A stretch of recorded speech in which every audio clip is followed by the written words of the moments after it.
काम किया जाएगा। देखिए, ठीक है। नमस्कार, सुबह के 7 बजे हैं, आप डीडी न्यूज देख रहे हैं और आज दिल्ली के लिए नहीं बल्कि देश के लिए आज बहुत बड़ा दिन है।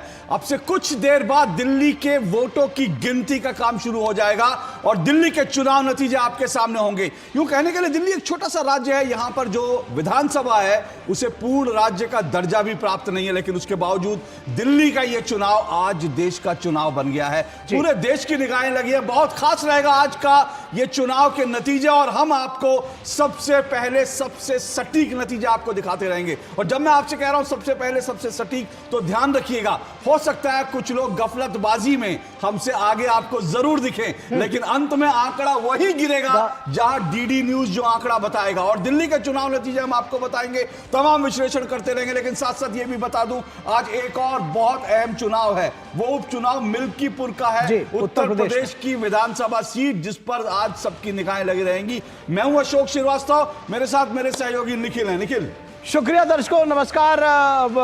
शुक्रिया अशोक जी, नमस्कार दर्शकों। और जैसा कि अशोक जी ने कहा कि हम आपको पल पल की खबरें दिखाएंगे, आप डीडी न्यूज के साथ बने रहे। आज ये जो चुनाव है ये सिर्फ दिल्ली की किस्मत तय नहीं करेगा, बल्कि ये कहा जाए कि देश की सियासत की दिशा भी अगर लेकर जाएगा तो गलत नहीं होगा। इसलिए हम आपको अगले कुछ घंटों में लगातार अपडेट देते रहेंगे कि किस राह पर जा रही है दिल्ली और उसका क्या कुछ असर होने जा रहा है देश की सियासत पर। शुरुआत करेंगे अपने इस कार्यक्रम की और सबसे पहले देखेंगे क्या है इस घंटे की हेडलाइंस।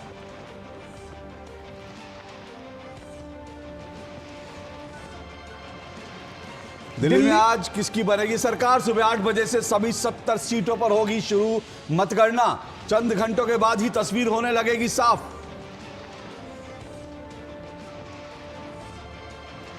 मतगणना से पहले प्रत्याशियों के दिलों की धड़कन हुई तेज, पूजा पाठ के साथ की दिन की शुरुआत।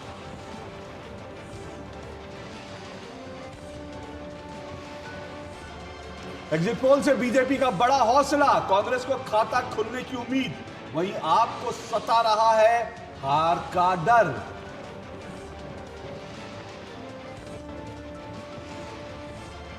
सबसे सटीक और विश्वसनीय नतीजे सिर्फ डीडी न्यूज पर। चप्पे चप्पे पर मौजूद संवाददाता देंगे पल पल की हर खबर।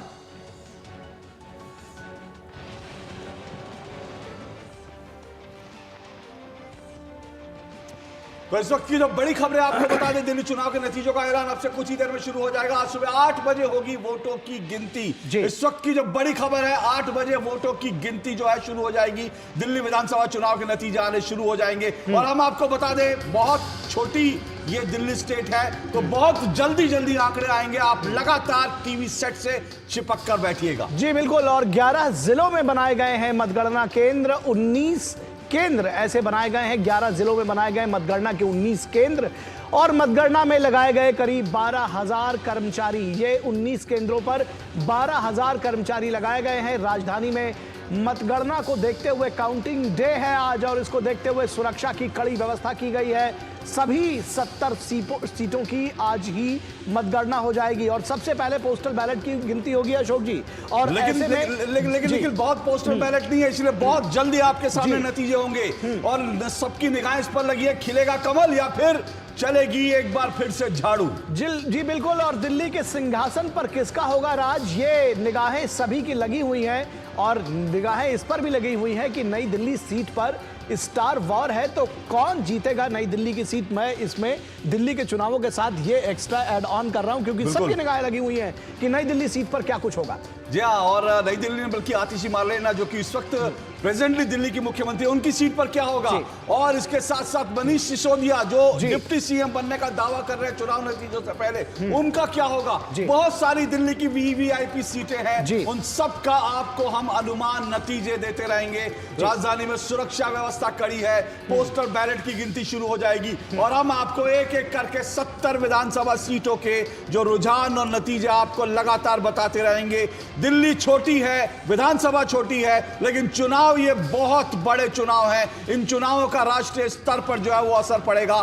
बीजेपी, आम आदमी पार्टी और कांग्रेस और साथ साथ जो इंडी गठबंधन है, इंडी गठबंधन की राजनीति पर भी आज के चुनाव नतीजों का बहुत गहरा असर रहेगा। सुबह 8 बजे वोटों की गिनती शुरू होगी और हम लगातार आपको चुनाव की ब्रेकिंग खबरें दिखाते रहेंगे। जी बिल्कुल, और जैसा कि आपने कहा कि दिल्ली छोटी है और बार बार ये बात बताई जा रही है कि तमाम ऐसे क्षेत्र हैं, चुनाव क्षेत्र हैं जहां पर ये जो लगातार जी हाँ, और हम आपको बता दें कि ये चुनाव की ब्रेकिंग दे रहे हैं और हमारे तमाम संवाददाता चप्पे चप्पे पर तैनात हैं। हम अपने तमाम रिपोर्टर्स के पास चलेंगे और दिल्ली के दिल की धड़कनें क्या कह रही हैं, दिल्ली के दिल की धड़कनें इस वक्त किस तरह से बढ़ी हुई है, इसका हम जायजा भी लेंगे। राजेश राज हमारे संवाददाता बीजेपी मुख्यालय से हमारे साथ जुड़ रहे हैं, कुमार आलोक कांग्रेस मुख्यालय से, मुकेश शुक्ला अरविंद केजरीवाल के घर से जुड़ रहे हैं हमारे साथ, और चंद्रशेखर जो है वो नई दिल्ली के काउंटिंग सीट पर है, काउंटिंग क्षेत्र में है, जहां पर अरविंद केजरीवाल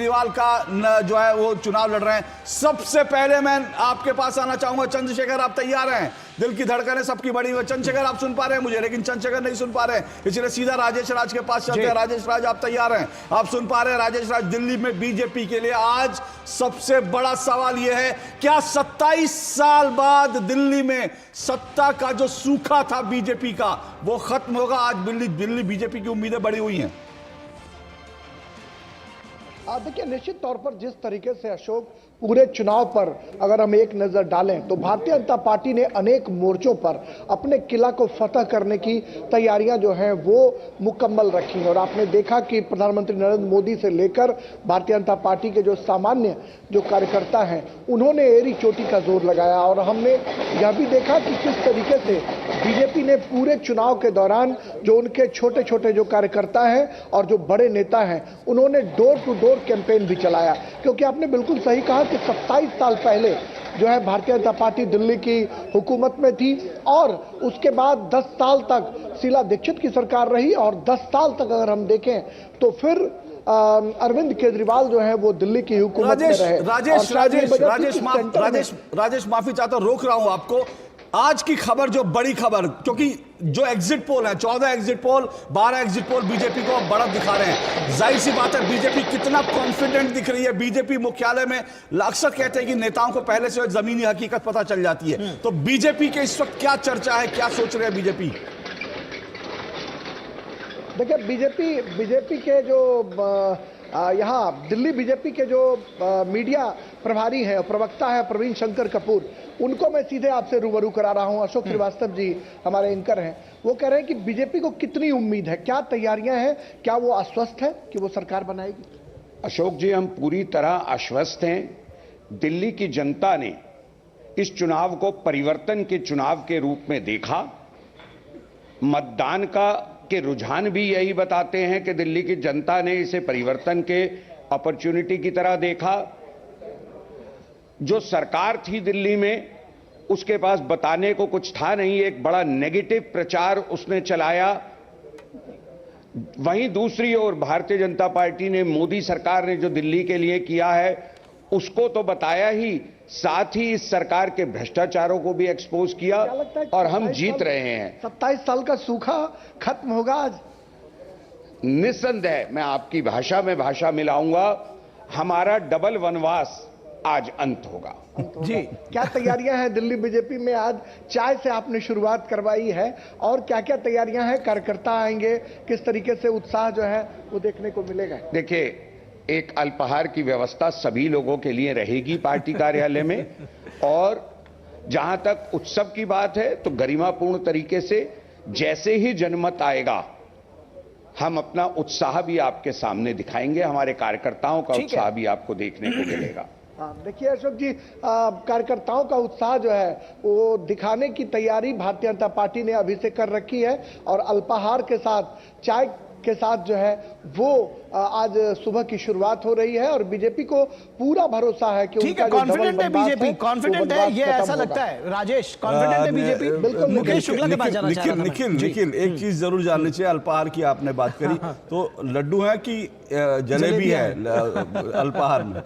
ठीक है, इसके पहले कि हम आगे बढ़े, मुकेश शुक्ला हमारे संवाददाता इस वक्त आम आदमी पार्टी केजरीवाल के घर के पास में है, उनसे भी चर्चा करेंगे और जानने की कोशिश करेंगे कि दरअसल उनके खेमे में, क्योंकि आम आदमी पार्टी लगातार इस पूरे चुनाव में जिस तरह का कैंपेन चलाया गया और मतगणना से ठीक पहले, एक दिन पहले कल जिस तरह के आरोप प्रत्यारोप और ये सारी चीजें लगाई गई, ये शायद दिल्ली का ही चुनाव है, क्योंकि अक्सर ये देखने में आता है कि जिस तरह से जो सारे आंकड़े आते हैं उनका इंतजार किया जाता है। मुकेश शुक्ला के पास चलेंगे, केजरीवाल के घर के सामने खड़े हुए हैं। मुकेश, आपसे ये जानना समझना चाहेंगे कि किस तरह की आप उत्साह या माहौल आप देखते हैं केजरीवाल के घर पे, और खास तौर पर इस विशेष संदर्भ में कि जो एग्जिट पोल आए हैं उसके बाद कार्यकर्ताओं का जो हौसला है वो किस तरह का है, क्योंकि केजरीवाल को जो तमाम एग्जिट पोल्स हैं वो पीछे दिखा रहे हैं। देश की राजधानी की कमान उन्होंने संभाली और ये उनका निवास है 5 फिरोजशाह रोड, और अभी से यहाँ पर मीडिया का तांता लग गया है, क्योंकि सभी की जो निगाहें, उत्साह है वो इसी बात पर निर्भर है कि इस बार के चुनाव में जो केजरीवाल हैं वो नई दिल्ली से लड़ रहे हैं और उनके सामने प्रवेश वर्मा है। ऐसे में यहाँ पर उनको कांटे की टक्कर मिल रही है प्रवेश वर्मा से, और वो लगातार आरोप भी लगा रहे थे कि उनके लोगों को वोटिंग नहीं करने दी जा रही थी, ऐसी तमाम बातें वो लगा रहे थे। और कल भी पूरे दिन वो टीवी चैनल्स पर इसी तरह की डिबेट कर रहे थे। लेकिन मैं आपको बता दूं कि इस बार जो यहाँ पर नई दिल्ली की जो तैयारियां थी, या नई दिल्ली में जो विधानसभा चुनाव लड़ा गया, उसमें ये बातें बहुत थी कि पानी के मुद्दे को लेकर के, यमुना की सफाई को लेकर के, खुद जो ये राजधानी का लुटियन जोन है, यहाँ की हालत इतनी अस्त व्यस्त दिखाई। तो ऐसे में कहीं ना कहीं अरविंद केजरीवाल इस समय थोड़ा बैकफुट में है, और मुकेश कैसे इन सब चीजों को वो कवर करेंगे ये देखने वाली बात होगी। मुकेश बड़ा इंपॉर्टेंट रोल यहाँ पर केजरीवाल के लिए ये भी हो जाता है, क्योंकि बीते दिनों में जिस तरह से उन्होंने जेल की सलाखों के पीछे रहे, तिहाड़ में काफी समय उन्होंने बिताया। मुकेश आप मुझे सुन पा रहे हैं? साबित कर पाएंगे कि शायद मुकेश सुन नहीं पा रहे। जेल में उनका दिन था, कैसे वो इसमें ही रहे। उन्होंने कहा कि नहीं, उनको फंसाया गया, उनके खिलाफ जो है कि उनको बेमतलब में मोहरा बनाया गया। लेकिन क्या इस बात को साबित कर पाएंगे, क्योंकि ये रिजल्ट जो है कुछ ही देर में इनका मुकेश आप मुझे सुन पा रहे हैं? प्रूफ करने के लिए काफी होंगे कि क्या केजरीवाल अपनी इन बातों को जो कर रहे थे, जनता के बीच में जा जाके दुआइयां दे रहे थे, क्या ये बातें जनता के गले उतरेंगी कि केजरीवाल सच बोल रहे, या जो उनके षड्यंत्र थे, जो उन्होंने शराब घोटाले किए। मुकेश के पास आवाज नहीं जा रही है, मुझे लगता है मुकेश के पास आवाज नहीं जा रही है। चंद्रशेखर आप सुन पा रहे हैं मुझे? चंद्रशेखर आप मुझे सुन पा रहे हैं? चंद्रशेखर नई दिल्ली काउंटिंग सेंटर पे, चंद्रशेखर आप मुझे सुन पा रहे हैं? नहीं, चंद्रशेखर के पास भी आवाज नहीं जा रही है मुझे लग रहा है। कुमार आलोक आप सुन पा रहे हैं मुझे? कुमार आलोक नहीं, कुमार आलोक की कांग्रेस की मैं बात कर रहा हूं, और एग्जिट पोल के हिसाब से कांग्रेस के लिए फिलहाल जो है कहीं कोई उम्मीद नहीं दिख रही है। कांग्रेस अगर अपना खाता खोल ले तो एग्जिट पोल कहते हैं कि बड़ी बात होगी। तो क्या लग रहा है कि कांग्रेस अभी क्या कुछ वहां पर कैलकुलेशन चल रहा है, कांग्रेस के लिए क्या कुछ चाहिए? अशोक जी देखिए, सबसे बड़ी बात है कि आपने जो कहा कि दिल्ली एक छोटा राज्य है जिसमें कि 70 विधानसभा की सीटें हैं, लेकिन अगर आप बात करें कि दिल्ली में जो राज करता है, यानी अगर लोकसभा की अगर हम बात करें तो लोकसभा की 7 सीटें बीजेपी ने जीती, और जो दिल्ली पर जो राज करता है वो पूरे देश में राज करता है। भले ही भारतीय जनता पार्टी को 240 लोकसभा सीटें मिली, लेकिन आज गद्दी पर भारतीय जनता पार्टी की सरकार है, नरेंद्र मोदी की सरकार है। अब दूसरे पॉइंट पे आना चाहते हैं कि क्या उनका खाता खुलेगा आज, खाता खुले या नहीं खुले, लेकिन अभी तक कांग्रेस पार्टी का दरवाजा जो आप देख रहे हैं वो नहीं खुला है। कांग्रेस पार्टी का आप दरवाजा देख रहे हैं, हम लोग 1 घंटा से यहाँ पे हैं, लेकिन इनका दरवाजा भी नहीं खुला है, कोई भी आदमी यहाँ पर नहीं है। और जब हमने बात की थी कि आप दिल्ली का आज की जो मतगणना है उसका मुख्य केंद्र क्या होगा, तो उन्होंने कहा था, कांग्रेस के जो प्रवक्ता है या कांग्रेस के जो बड़े नेता है, उन्होंने कहा कि जो भी समारोह या जो भी हमारा हलचल रहेगा, राजनीतिक हलचल रहेगा आज की मतगणना के दिन, वो दिल्ली प्रदेश कांग्रेस का कार्यालय पर रहेगा जो डीडीयू मार्ग में है। लेकिन एक घंटे हो गए, यहाँ पर दरवाजा नहीं खुला है। और जब हमने अंदर पूछा कि भाई दरवाजा कब खुलेगा, तो बोला कि ऊपर से आदेश नहीं है। तो आप समझ सकते हैं कि कांग्रेस पार्टी के अंदर रिजल्ट को लेकर के, परिणाम को लेकर के, जो 0 से 1 कहीं जो एग्जिट पोल आए हैं उसमें 0 से लेकर 1 सीट उनको बताई गई है। दशा तो लगता है जो एक तरह से कांग्रेस पार्टी की और जो दफ्तर की, और जिस तरह से उनकी उम्मीदें जो हैं वो भी आपने दिखाई, जो बंद दरवाजे से बार बार परिलक्षित होता है कि क्या कुछ उम्मीदें हैं। बावजूद इसके ये सवाल जरूर आएगा जी, मतलब कांग्रेस के लिए अभी दिल्ली के दरवाजे जनता ने बंद किए थे, 0 आया था। अब आप सोचिए, एक पार्टी की सिचुएशन देखिए, आपको आज दिल्ली में वापसी करनी है, काउंटिंग डे है, कुमार आलोक कह रहे हैं 1 घंटे से हम वहां खड़े हैं, वहां दरवाजे बंद है और ये क्या अभी दरवाजे खुलने का और सबसे खास बात है कि बाकी दफ्तरों पर जश्न जैसा माहौल है, आम आदमी पार्टी में भी लोग जुटे हुए हैं, वहां पे नाश्ते की तैयारी हो रही है, यहाँ पर अभी दरवाजा नहीं खुला है। ठीक है, चलिए सीधा चंद्रशेखर एक सवाल मैं चाहूंगा कि बहुत संक्षेप में कुमार आलोक जवाब दें और उसके बाद हम ब्रेक पर जाएंगे। कुमार आलोक, आपको लगता है उसके बावजूद अगर यहाँ दिल्ली में, अगर की अभी तक बात कर रहे हैं, अगर बीजेपी की जीत होती है तो कांग्रेस की सियासत बदलेगी दिल्ली के विशेष संदर्भ में? देखिए, अगर हम इंटरनली बात करें, कांग्रेस के सूत्रों से हम अगर बात करें, तो कांग्रेस भी ये चाहती है कि आम आदमी पार्टी यहां से बेदखल हो जाए सत्ता से, हम भारतीय जनता पार्टी से लड़ लेंगे। लेकिन आम आदमी पार्टी ने जो ग्रैब किया है, जो वोट बैंक, जो कांग्रेस का वोट बैंक था 2013 के पहले 40%, 45%, और पूरे वोट बैंक को ग्रैब कर लिया आम आदमी पार्टी ने। तो अंदर कांग्रेस के जो, खासकर दिल्ली प्रदेश कांग्रेस के जो बड़े नेता हैं, वो तो यही चाहते हैं कि आम आदमी पार्टी सत्ता से बाहर हो, भले ही भारतीय जनता पार्टी आ जाए। लेकिन इंडी गठबंधन की अगर हम बात करेंगे, अगर केंद्रीय स्तर की हम बात करेंगे, तो वहां कहीं कहीं मजबूरियां हैं जो आम आदमी पार्टी से तलखी भी रखना चाहती है, दोस्ती भी रखना चाहती है और दुश्मनी भी रखना चाहती है। ठीक है, तो अब देखना होगा कि कांग्रेस मजबूती से तो लड़ी। कई बार इसलिए भी नहीं चलता क्योंकि जनता सब कुछ देख रही होती है, तो ये सियासत किस तरफ जाएगी, जैसा कि आपने इशारा किया। अशोक जी, इस पर हम लोग चर्चा को और आगे बढ़ाएंगे। बिल्कुल, कांग्रेस के लिए तो स्थिति बड़ी विकट है। कांग्रेस, आम आदमी पार्टी अगर हारती है तो कांग्रेस इसका जश्न मनाए, इंडी गठबंधन का उसके एक जो है साथी ढेर हो गए, या फिर इस बात की खुशी मनाए कि उसकी वापसी हो गई है और वोट बैंक की वापसी शायद ये कांग्रेस इस चुनावों से चाह रही है। फिलहाल रुकेंगे एक छोटे से ब्रेक के लिए, आप कहीं मत जाइएगा। जो खबरें हैं, जो अपडेट्स हैं, वो हम लगातार देते रहेंगे और उसके साथ ही साथ तमाम जो चर्चा है वो भी जारी रहेगी ब्रेक के बाद।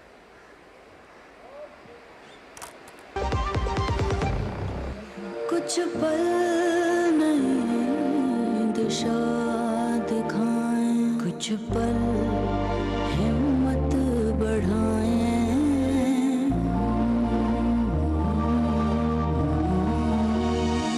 मंजिल नहीं फिर दूर जब कुछ पल साथ बिताएं। तुम्हारे साथ बिताए हुए पल मेरे साथ रहेंगे जिंदगी भर।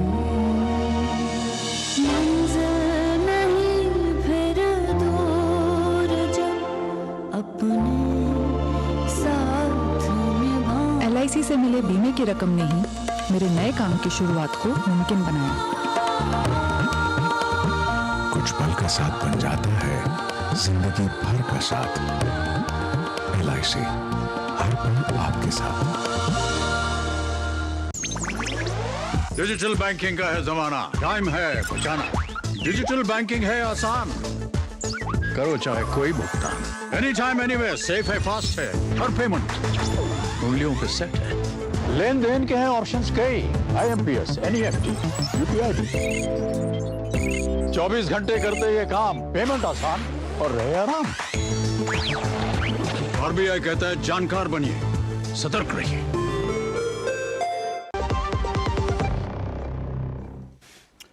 तो चलिए, आप जनादेश देख रहे हैं और आपसे कुछ ही देर में दिल्ली में वोटों की गिनती का काम शुरू हो जाएगा और सबसे पहले सबसे सटीक नतीजे आपको DD न्यूज पर हम लगातार देते रहेंगे। हमारे तमाम संवाददाता चप्पे चप्पे पर तैनात हैं और करीब 8 बजे वोटों की गिनती शुरू होगी। हम आपको लगातार नतीजे देंगे। इस वक्त हमारे सभी संवाददाता जो है मैदान में जमे हुए हैं, वहां से आपको पल पल की खबर दे रहे हैं। और हम आपको बता दें, इस वक्त हम सीधा जो है, इससे पहले कि आगे बढ़े, मैं सीधा मुकेश के पास चलता हूं। मुकेश, अगर दिल्ली की राजनीति देखें, बीते 12 साल में दिल्ली की राजनीति पूरी तरह से बदल गई। आम आदमी पार्टी की एंट्री होती है, 2013 में भी जो है आम आदमी पार्टी जीतती है, कांग्रेस के साथ मिलकर सरकार बनाती है, फिर 2015 में चुनाव, फिर आम आदमी पार्टी की थंपिंग मेजॉरिटी, और उसके बाद 2020 में भी आम आदमी पार्टी इतने बड़ी ताकत के साथ वापस आती है कि लगता है कि दिल्ली पूरी तरह से आम आदमी पार्टी के रंग में रंग चुकी है। इस बार कैसे देखते हैं आप पिछले चुनाव से अगर तुलना करें तो? बिल्कुल अशोक जी, 2013 से जिस तरह से केजरीवाल ने अपने सफर की शुरुआत करी थी राजधानी में और उन्होंने जो फ्री की रेवड़ी बांटी उसमें उन्होंने लोगों को जरूर अपनी ओर आकर्षित किया, लेकिन इस बार का चुनाव जो है ये भारतीय जनता पार्टी ने पूरी ताकत के साथ लड़ा और उनके सामने वो जिस तरह से स्टैंड करी, मुझे लगता है केजरीवाल एंड कंपनी को कहीं ना कहीं इसका एहसास है। इसकी बिल्कुल वो कल्पना करें कि एग्जिट पोल जिस तरह से दिखा रहे हैं बहुमत भारतीय जनता पार्टी के पक्ष में, और जो बीते दिनों में काम हुए जिस तरह से झुग्गी झोपड़ी तक लोगों के बीच में भारतीय जनता पार्टी और जिस तरह से उन्होंने उनको फ्लैट दिए, उसके बाद मेरठ तक ट्रेन पहुंचा दी, तो ये तमाम चीजें जो है दिखा विकास की रफ्तार को बताने की कोशिश की गई। और वहीं दूसरी तरफ केजरीवाल के राज में जो दिल्ली की हालत हुई वो जनता के सामने है। सड़कें टूटी हैं, प्रदूषण से दिल्ली हर बार दो चार होती रही, कभी गाड़ियों को बंद कर दिया गया, कभी ग्रैफोर लगाना पड़ा, कभी स्कूल बंद करने पड़े, तो ये तमाम परेशानियां दिल्ली वासियों ने झेली। फिर पानी को लेकर के जो किल्लत चली गई, केजरीवाल साहब ने कहा कि हरियाणा से खराब पानी आ रहा है। नायब सिंह सैनी ने वहां पानी पी करके दिखाया यमुना का कि यहां तो पानी ठीक है। फिर आपके यहाँ क्या जरा, एक बार हम ग्राउंड रिपोर्ट करने गए कालिंदी कुंज के, जब वो वहां पर झाग बन करके आया था तो वहां पर कुछ एनजीओ की टीम थी जिन्होंने बताया कि यहाँ पर जो वाटर ट्रीटमेंट प्लांट है वो दिल्ली की वेबसाइट पर शो कर रहे हैं कि बंद है, यानी काम आप कुछ कर नहीं रहे। आरोप लगा देते हैं एलजी काम नहीं करने दे रहे, आरोप लगा देते हैं बीजेपी काम नहीं करने दे रहे। लेकिन इस बार जो भारतीय जनता पार्टी ने कैंपेन किया, बहुत ही बड़ा कैंपेन उन्होंने लगाया और पूरी ताकत लगाकर रखी, और खुद अरविंद केजरीवाल अपनी सीट अगर यहां से बचा पाए, मुझे तो लगता है कि वो भी उनके लिए मुश्किल लग रहा है, क्योंकि जिस तरह से नई दिल्ली में भी उनकी हालत खराब है। अभी थोड़ी देर में ही दूध का दूध पानी का पानी हो जाएगा, क्योंकि जैसे ही मतगणना शुरू होगी, ईवीएम खुलेगी तो पता लगेगा। आप देखिए आतिशी वोट से एक दिन पहले उनका बंदा जो गौरव है वो कैश लेकर के सड़कों पर पकड़ा जाता है, जो खुद कह रहे थे कि निष्पक्ष सरकार चलाएंगे, साफ सुथरी सरकार चलाएंगे, वो खुद ही इन सब प्रकरणों में फंसते दिखाई दिए। एफआईआर हुई अहमदुल्ला खान के खिलाफ, एफआईआर हुई वोटिंग से ठीक एक दिन पहले। तो ये उनके कार्यकर्ता हैं, ये उनके लीडर है जो खुद एफआईआर खेल रहे हैं और फिर बाहर आकर के कहते हैं मीडिया में कि भारतीय जनता पार्टी काम नहीं करने दे रही। वही भारतीय जनता पार्टी काम कह रही है कि विकास की लड़ाई पर, विकास के मुद्दों पर वो लड़ेगी, जो दिल्ली का हाल बेहाल हुआ है उसको दुरुस्त करेगी और एक बार फिर से दिल्ली वासियों को राहत देगी, चाहे वो शिक्षा के क्षेत्र में हो, मेडिकल के क्षेत्र में हो, उनकी तमाम। ठीक है मुकेश की का पॉइंट आ गया अशोक जी।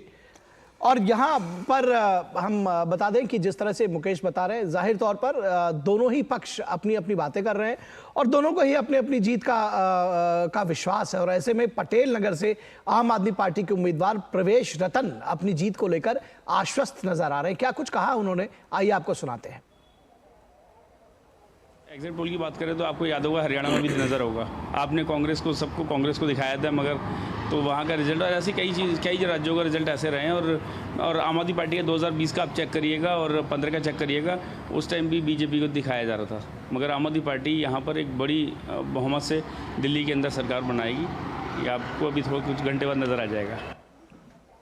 ठीक है, तो ये आप लगातार देख रहे हैं कि किस तरह से सबके अपने अपने दावे हैं, सबकी अपनी अपनी उम्मीदें हैं, लेकिन क्या होगा वो तो थोड़ी देर में तस्वीर बिल्कुल साफ हो जाएगी। लेकिन हम आपको लगातार ये बता रहे हैं इस वक्त जो दिल्ली की जो सिचुएशन है क्या वो बदल रही है 2013, 2015, 2020 के बाद। इस वक्त क्या दिल्ली की राजनीति में बड़ा टर्न अराउंड आएगा, क्योंकि ये जो टर्न अराउंड हुआ ये देश की राजनीति के लिए भी बड़ा टर्न अराउंड होगा। और हम आपको लगातार दिखा रहे हैं, साथ साथ आपको ये भी बता दें कि जो वीवीआईपी सीट्स है उसका भी हम आपको तमाम कैलकुलेशन दे रहे हैं। तो कुल मिलाकर देखें तो ये चुनाव बहुत अहम है, बहुत जी। और अशोक जी, लगातार वोट शेयर को लेकर के इन चुनावों में बात होती रही कि विधानसभा का जो चुनाव रहा, जाहिर तौर पर लोकसभा और विधानसभा बिल्कुल डिफरेंट हो रहा है दिल्ली में, और विधानसभा का जो चुनाव रहा बीजेपी 38% वोट शेयर के साथ करीब रही। लेकिन उसके बावजूद ये माना जा रहा है कि अगर कांग्रेस इस बार कुछ अपर हैंड लेती है, कांग्रेस भले ही 0 सीट आए या जितने भी आए, ये अभी तो कुछ कहा नहीं जा सकता, खाता खुलने की उम्मीद कर रहे हैं,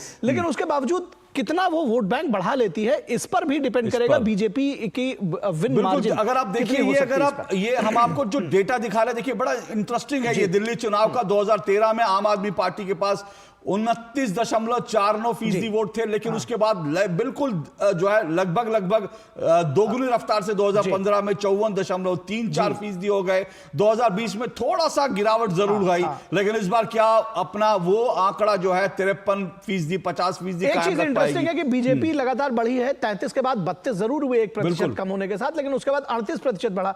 और ये कह रहे हैं कि भाई जो एमसीडी के चुनाव हुए हैं उसमें भी बीजेपी का वोट प्रतिशत बढ़ा था। लेकिन ये जो लिखे आप कह रहे हैं ना 33 से 32, दरअसल 2013 में बीजेपी सबसे बड़ी पार्टी थी, लेकिन सरकार उसने नहीं बनाई, उसका खामियाजा बीजेपी को भुगतना पड़ा। 32.19, उसके बाद बीजेपी बढ़कर 38 पे पहुंची। कांग्रेस की बात करें तो कांग्रेस 24% वोट पे थी 2013 में, उसके बाद सीधा धड़ाम से गिरी 9.65, और 2020 में कांग्रेस और धड़ाम से गिरी 4.26%। और अब कांग्रेस के सामने लड़ाई अस्तित्व बचाने की है, इसलिए कांग्रेस ने अंतिम समय में जोर लगाया कि किसी तरह से दिल्ली में जो उसका बिल्कुल सुपड़ा साफ हो रहा है, 4% वोटों पर आकर सिमट गई है, क्या वो अपना वोट फीसदी बढ़ा पाती है? सबसे बड़ा सवाल इस बार ये होगा। तो सीट नहीं, कांग्रेस कितना वोट फीसदी ले पाती है, ये एक बड़ा सवाल कांग्रेस के लिए होगा, क्योंकि कांग्रेस वोट बैंक बढ़ा करके कम से कम कुछ पॉकेट्स में जाकर के ये दिखाने की कोशिश कर रही है, जैसा कि आपने कहा कि कम से कम वो एग्जिस्ट कर रही है दिल्ली में, उसके एग्जिस्टेंस का सवाल है। हमारे साथ में कई संवाददाता चप्पे चप्पे से कहा जाए दिल्ली से हमारे साथ जुड़े हुए हैं। चंद्रशेखर के पास चलेंगे।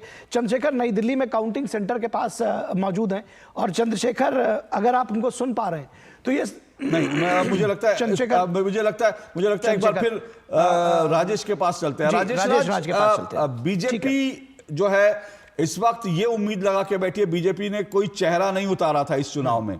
बीजेपी का वोट परसेंट जो है कुल मिलाकर, जब मेरी बीजेपी के कुछ नेताओं से बात होती थी तो वो कहते थे कि हमको अगर दिल्ली का चुनाव जीतना है तो बीजेपी 38% वोट पर सिमट गई थी।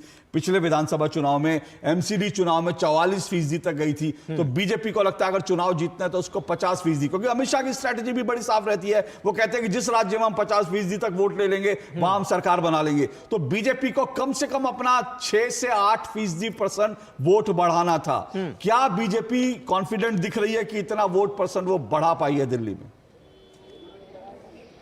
देखिए, चुनाव के बीच में की अगर बात करें तो चुनाव के मध्य में जब एक बार गृह मंत्री अमित शाह से जो भारतीय जनता पार्टी कवर करने वाले जो रिपोर्टर्स हैं उनकी मुलाकात हुई थी संजय झा, जो जनता दल यूनाइटेड के वर्किंग प्रेसिडेंट हैं, उनके घर पर, तो उन्होंने कहा था कि अभी कुछ भी स्पष्ट तौर पर कहना बहुत नाइंसाफी होगी, क्योंकि उत्तर प्रदेश के चुनाव का जिक्र हम लोगों ने किया। हमने कहा कि गृह मंत्री जी, आपने यूपी चुनाव में जब ग्राउंड लेवल पर एंटी इनकम्बेंसी दिखाई पड़ रही थी विधायकों के खिलाफ, तो उस समय भी आप कॉन्फिडेंट थे और आपने कहा था कि हम प्रचंड बहुमत के साथ सरकार बनाएंगे, और उत्तर प्रदेश में वही हुआ था। लेकिन दिल्ली चुनाव के बारे में आपका क्या ख्याल है? तो उन्होंने कहा कि अभी थोड़ा सा प्रीमेच्योर है, अभी हम बहुत ज्यादा स्पष्टता के साथ नहीं कर सकते हैं, लेकिन नई दिल्ली सीट के बारे में वो बिल्कुल आश्वस्त थे। और उन्होंने कहा था कि अरविंद केजरीवाल वहां चुनाव हार रहे हैं, प्रवेश वर्मा वहां पर चुनाव जीतेंगे। लेकिन पूरे चुनाव की अगर बात करें तो ज्यों-ज्यों चुनाव जो है आगे बढ़ता चला गया, उसी तरह से भारतीय जनता पार्टी का कॉन्फिडेंस लेवल भी बढ़ता चला गया। क्योंकि ग्राउंड जीरो पर आप देखेंगे तो समस्याओं का अंबार था, और भारतीय जनता पार्टी उसको कैच करने की लगातार कोशिश करती रही, और शायद ये वजह थी कि यमुना के पानी पर भी खूब सियासत हुई। बिल्कुल राजेश, एक मिनट आपको रोक रहा हूं, क्योंकि राजेश आपने एक इंपॉर्टेंट बात की, मैं वहीं पर आता हूं कि कौन से मुद्दे हैं जब हम बात कर रहे हैं कि बीजेपी जो है अपना वोट प्रतिशत बढ़ा रही है, आम आदमी पार्टी का वोट प्रतिशत घट रहा है, ऐसा जब तस्वीर दिख रही है, एग्जिट पोल के हमारे सामने परिणाम दिख रहे हैं, तो ऐसे में कौन से मुद्दे हैं जिन्होंने चुनाव की तस्वीर बदल दी है? उन मुद्दों को समझना बड़ा जरूरी है। दिल्ली के चुनावी मुद्दे, दरअसल सबसे बड़ा मुद्दा जो बीजेपी बना रही थी, शीश महल को लेकर, भ्रष्टाचार को लेकर, शराब घोटाले को लेकर, यमुना की सफाई को लेकर, दिल्ली में जो प्रदूषण है उसको लेकर, दिल्ली में बांग्लादेशी घुसपैठिए जो है उनको लेकर, रोहिंग्या घुसपैठियों को लेकर के, सड़कों का खस्ता हाल है,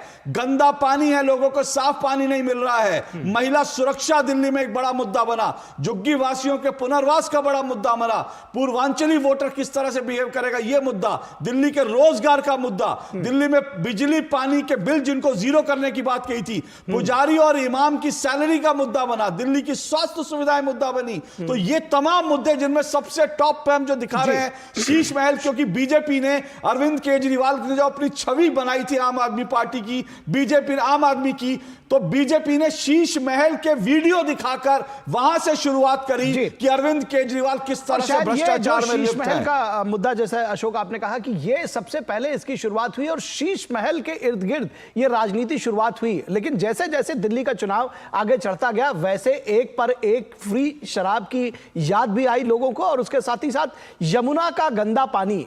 केजरीवाल ने हाथ जोड़ लिया कि हमसे गलती हो गई, हम इसको साफ नहीं कर पाए, क्योंकि आपको याद होगा कि उनके वो वीडियो बड़े वायरल हुए जब उन्होंने कहा था कि अगर हम 2025 के चुनावों तक यमुना को साफ नहीं कर पाए तो मुझको वोट मत दीजिएगा। वो वीडियो बड़े वायरल हुए और उसके साथ ही साथ कम से कम फिर उस पर उन्होंने एक रिवर्ट बैक करने की कोशिश की, जिस तरह से ये सारा मामला सामने लेकर के आए। चंद्रशेखर हमारे साथ बने हुए। चंद्रशेखर, आप हमको सुन पा रहे हैं? शायद चंद्रशेखर के साथ में नहीं है, लेकिन कुमार आलोक के पास जाता हूं। कुमार आलोक, पहली बात तो हम मुद्दों पे बात करेंगे आपसे, दिल्ली के कौन से मुद्दे कांग्रेस जो लेकर चल रही थी, लेकिन उससे पहले ये अपडेट जरूर दीजिए, दरवाजा खुला कि नहीं खुला कांग्रेस मुख्यालय का? अभी भी पीछे बंद नजर आ रहा है वैसे अशोक जी? अफसोस की बात है कि आप देखें कि दरवाजा अभी तक बंद है और मीडिया कर्मी, काफी मीडिया कर्मी यहाँ पर हैं, और हम लोग एक आदमी से अभी बात भी किया हमने कि भाई दरवाजा तो खोल दीजिए, तो कि ऊपर से आदेश नहीं है। अब ऊपर से कैसा आदेश है कैसा नहीं है, तो बड़ा ही इंटरेस्टिंग है कि पूरा मीडिया का जमावड़ा है, जो भी कार्यक्रम।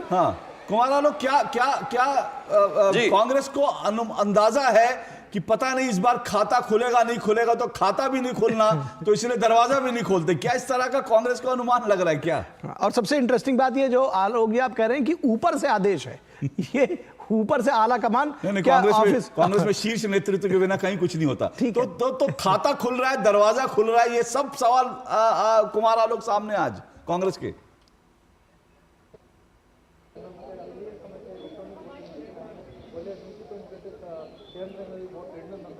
से आदेश है, अभी दरवाजा नहीं खुलेगा। अब कहां से आदेश है, क्यों आदेश है, ये तो नहीं पता है।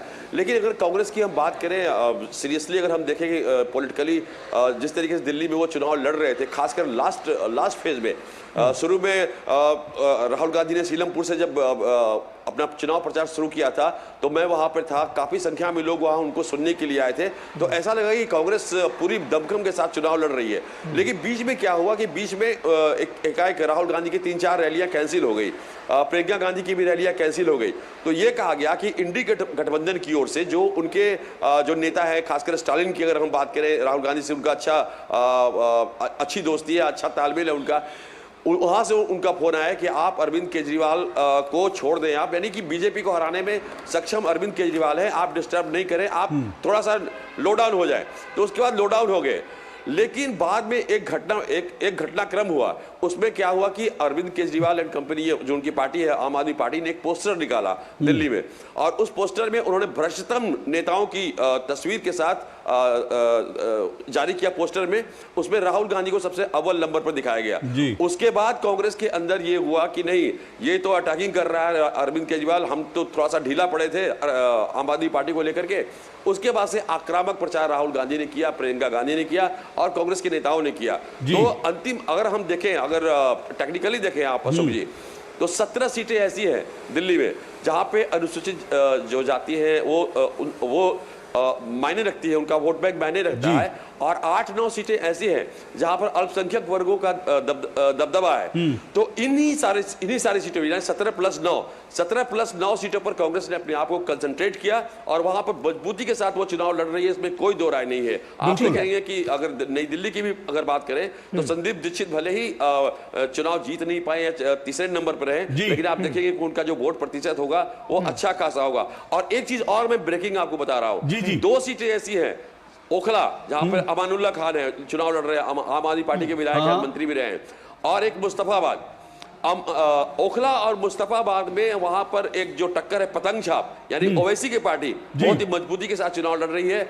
अगर वो एक आध सीट निकाल ले ओवैसी की पार्टी तो इसमें कोई दो राय नहीं होगी। यानी इससे बड़ी बात क्या हो सकती है, ये समझना चाहिए कि कांग्रेस जो है इस वक्त असदुद्दीन ओवैसी की पार्टी से कंपीट कर रही है दिल्ली में, कि असदुद्दीन ओवैसी की पार्टी आगे रहेगी दिल्ली में या कांग्रेस खाता खुलकर उसके बराबर आएगी। ये सबकी बड़ी खबर है। लेकिन जो बड़ी खबर जो हम बता रहे हैं लगातार आपको, जो कुमार आलोक ने ब्रेकिंग दी है कांग्रेस मुख्यालय से, कि कांग्रेस मुख्यालय का अभी दरवाजा तक नहीं खुला है। ये इस वक्त की बड़ी खबर है। आप समझ सकते हैं, देश की सबसे पुरानी पार्टी, देश में सबसे लंबे समय तक सत्ता में रह चुकी पार्टी, आज दिल्ली में उसकी क्या सिचुएशन है कि कांग्रेस मुख्यालय का दरवाजा तक नहीं खुला है। चंद्रशेखर के पास सीधा चल रहे हैं। चंद्रशेखर जो है नई दिल्ली में खड़े हैं, जहां वोटों की गिनती शुरू होगी, लेकिन वोटों की गिनती शुरू होगी और वो सबसे बड़ा नतीजा जो है नई दिल्ली का माना जा रहा है। चंद्रशेखर, एग्जिट पोल ने दिखा दिया है कि आम आदमी पार्टी का एग्जिट हो रहा है, अरविंद केजरीवाल का एग्जिट हो रहा है। नई दिल्ली में क्या एग्जिट होगा? क्या अरविंद केजरीवाल नई दिल्ली से एग्जिट होंगे? जनता ने तय किया है। क्या लग रहा है वहां रुझान?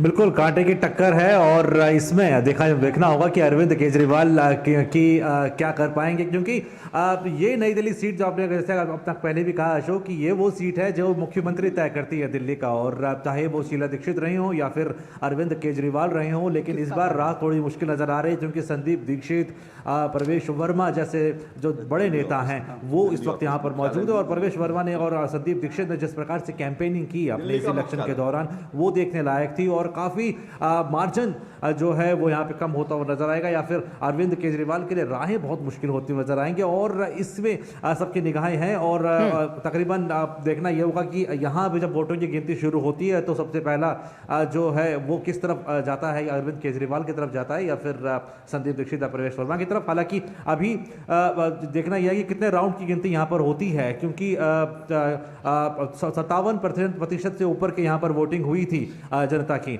और ऐसा माना जाता है कि अगर वोटिंग अगर इतनी ज़्यादा स्ट्रॉन्ग रूप में हुई है तो ये एक परिवर्तन की एक आंधी भी हो सकती है, परिवर्तन के लिए भी हो सकती है। और संदीप दीक्षित और प्रवेश वर्मा ने जिस प्रकार से अपने जो अरविंद केजरीवाल के एंटी इनकम्बेंसी को जिस प्रकार से लोगों के सामने रखा, और हमने देखा कि प्रवेश वर्मा को लेकर के भी काफ़ी हुजूम उनके साथ था, काफ़ी युवाओं से उनके संवाद हो रहे थे, काफ़ी योजनाओं को लेकर के भी वो जनता के सामने गए थे, तो ये भी साइकोलॉजिकल एक इफेक्ट देता है। और जहाँ तक हम नई दिल्ली के, क्योंकि मैं भी काफ़ी पुराना बाशिंदा रहा हूँ नई दिल्ली का, और मैं भी इसकी नब्ज को समझता हूँ, और मैं देख रहा हूँ कि जिस प्रकार से जो सरकारी कर्मचारी सबसे ज़्यादा यहाँ पर संख्या में यहाँ पर होते हैं, और उसके अलावा जो आम जनसंख्या है यहाँ पे उनको भी काफ़ी एंटी इनकम्बेंसी का। एक मिनट आपको रोक रहे हैं जरा, आतिशी क्या कह रही है जरा सुन लेते हैं जल्दी से। दिल्ली की वर्तमान मुख्यमंत्री हैं, लेकिन दिल्ली के लोगों का क्या था, भगवान का आशीर्वाद था कि आज हम यहाँ तक पहुँचे हैं, और मुझे पूरा भरोसा है कि दिल्ली के लोगों का प्यार और ऊपर वाले का आशीर्वाद हम पे बना रहेगा। आतिशी, एग्जिट पोल देखकर बीजेपी अपना बिग बॉस, ठीक है, एग्जिट पोल के सवाल पर जवाब नहीं दिया है और कहा जाहिर तौर पर सभी नेता, इवन कांग्रेस के नेता भी आज भरोसा दिखा रहे हैं, भरोसा जता। अलका लांबा कांग्रेस पे क्या कह रहे हैं आतिशी को? बीजेपी को ये आपकी सोच है। मुझे लगता है लोगों को 3 उम्मीदवार मिले थे, तीनों में से एक को चुनना था और आज फैसला हो चुका है। किसी ने ना किसी का वोट काटा है, ना किसी के लड़ने झगड़ने से किसी को मुद्दों पर चुनाव हुआ। दिल्ली फैसला कर चुकी है, 3 में से 1 नंबर उम्मीद कर रहे हैं इस बार। देखिए, हम मजबूती से लड़े, अब कहना मुश्किल होगा क्योंकि मैं खुद चुनाव लड़ रही थी, मैं कालका जी में सारा समय रही, मैं दिल्ली की दूसरी किसी सीट पे नहीं जा पाई। अगर मैं महिला कांग्रेस की राष्ट्रीय अध्यक्ष के तौर पर अगर पूरी दिल्ली में प्रचार कर रही होती, एग्जैक्ट नंबर बता पाती, लेकिन मैं कालका दिल्ली का बता दीजिए। ठीक है, तो आपने देखा कि जो दरअसल जो दावे हैं वो सभी कर रहे हैं, लेकिन दावे की बात नहीं, लेकिन ये समझिए कि उनसे सवाल पूछा गया अलका लांबा से कि कांग्रेस कितनी सीटें जीत रही है, और वो जाहिर सी बात है अपनी सीट पर थी, इसमें कोई दो राय नहीं। लेकिन कांग्रेस के लिए अभी मुश्किल ही है कि कांग्रेस कोई दावा नहीं कर पा रही है कि हम दिल्ली में सीट जीत रहे हैं, क्या कर रहे हैं। ये कांग्रेस के लिए ये स्थिति बिल्कुल। हमारे साथ राजेश राज बने हुए बीजेपी के मुख्यालय से, उनके पास चलेंगे और ये समझने की कोशिश करेंगे। राजेश राज, आप हमें सुन पा रहे हैं अगर, कि ये जो पूरा चुनाव रहा, राजेश राज जी, ये जो पूरा चुनाव रहा, आपने देखा कि तमाम मुद्दे जिसकी हमने चर्चा की, शीश महल से इसकी शुरुआत हुई, भ्रष्टाचार की बात हुई, एक पर एक शराब देने की बात हुई, शराब नीति की बात हुई, और यमुना का जो मुद्दा रहा लास्ट में आते आते, अगर ये देखा जाए कि बीजेपी इस चुनाव को केजरीवाल को अपनी पिच पर खिलाने के लिए उसने मजबूर किया। हर बार केजरीवाल कुछ मुद्दे छोड़कर भाग जाते थे और उसके पीछे पीछे बीजेपी या जो दूसरे दल हैं वो जाती थे। इस बार कम से कम केजरीवाल को बार बार उन तमाम मुद्दों पर आना पड़ा, भले ही वो उस पर शूट एंड स्कूट की पॉलिटिक्स, जिसको कहते हैं हिट एंड रन की पॉलिटिक्स, वो करते दिखे, लेकिन वो उन मुद्दों के इर्द गिर्द ही रहे जिस पर बीजेपी उनको चाहती थी। देखिए, अरविंद केजरीवाल कहीं ना कहीं राजनीति में आदर्श और शुचिता, ईमानदारी का पर्याय बनने की कोशिश करते रहे और अन्ना आंदोलन, जिसको हम सबों ने बहुत करीब से देखा, कवर भी किया, उस दौर की अगर हम बात करें तो वहां से राजनीति, ईमानदारी और शुचिता की बात करने वाले अरविंद केजरीवाल जब सियासत में कदम रखते हैं तो उनका सबसे बड़ा जो पर्याय है वो शीश महल हो जाता है और इसको भारतीय जनता पार्टी प्राइम मुद्दा बनाते हुए दिखाई पड़ी और उसका जनता पर इंपैक्ट भी दिखाई पड़ा। जिस तरह से उसके वीडियो जारी किए गए और जिस तरीके से जनता के बीच अरविंद केजरीवाल को भारतीय जनता पार्टी एक्सपोज करने में कामयाब रही और कहीं ना कहीं उनको इन बातों से घेरने में भी कामयाबी रही कि जिस अरविंद केजरीवाल ने राजनीति में भ्रष्टाचार के खिलाफ कदम रखा था, जब कांग्रेस में यूपीए 2 की सरकार थी, सरदार मनमोहन सिंह सरकार सत्ता में थे, उस वक्त अरविंद केजरीवाल ईमानदारी और शुचिता का सवाल खड़ा कर राजनीति में आते हैं और उसके बाद उनकी जो पूरी सियासत है वो यू टर्न ले लेती है। उसको बीजेपी ने प्राइम मुद्दा बनाया।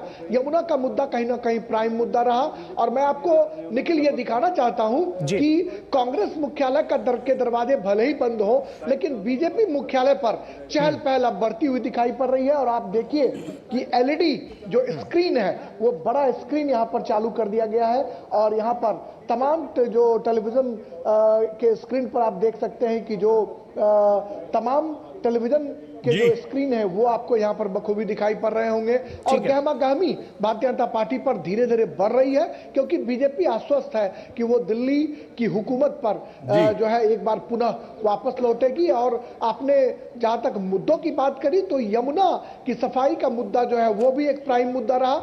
झुग्गी झोपड़ियों में बिजली बिल का मुद्दा जो था वह भी मुद्दा लहरता हुआ दिखाई पड़ा और बिजली बिल की कॉपियां लेकर भारतीय जनता पार्टी के प्रवक्ता स्टूडियो में जाते रहे, जनता के बीच जाते रहे और लोगों को यह दिखाने की कोशिश करते रहे कि बिजली का बिल जीरो नहीं बल्कि आंकड़े जो है वो कुछ और ही गवाही दे रहे हैं। राजेश जब दे रहे तो दूसरी तरफ आप तस्वीर देख रहे हैं दुष्यंत गौतम बीजेपी के महामंत्री, पूर्व राज्यसभा सांसद, दिल्ली में करोल बाग से चुनाव लड़ रहे हैं और बहुत से लोग उनको डार्क हॉर्स मान रहे हैं। अगर बीजेपी जीती तो क्या दुष्यंत गौतम जो है बीजेपी के मुख्यमंत्री पद के उम्मीदवार दावेदार हो सकते हैं? बहरहाल हम आपको जल्दी से एक छोटा सा ब्रेक लेना चाहिए, क्लियर कर दें। जब राजेश राज जहां खड़े हैं वो दरअसल दिल्ली बीजेपी का मुख्यालय है और कुमार आलोक जहां खड़े हैं वो कांग्रेस दिल्ली का मुख्यालय है। तो राष्ट्रीय मुख्यालय नहीं, हम दिल्ली के मुख्यालयों की बात कर रहे हैं, दिल्ली के कार्यालयों की बात कर रहे हैं। एक छोटा सा ब्रेक ले रहे हैं, ब्रेक के बाद 8 बजने वाले हैं, कहीं मत जाइए क्योंकि नतीजे और रुझान आपको मिलने शुरू हो जाएंगे।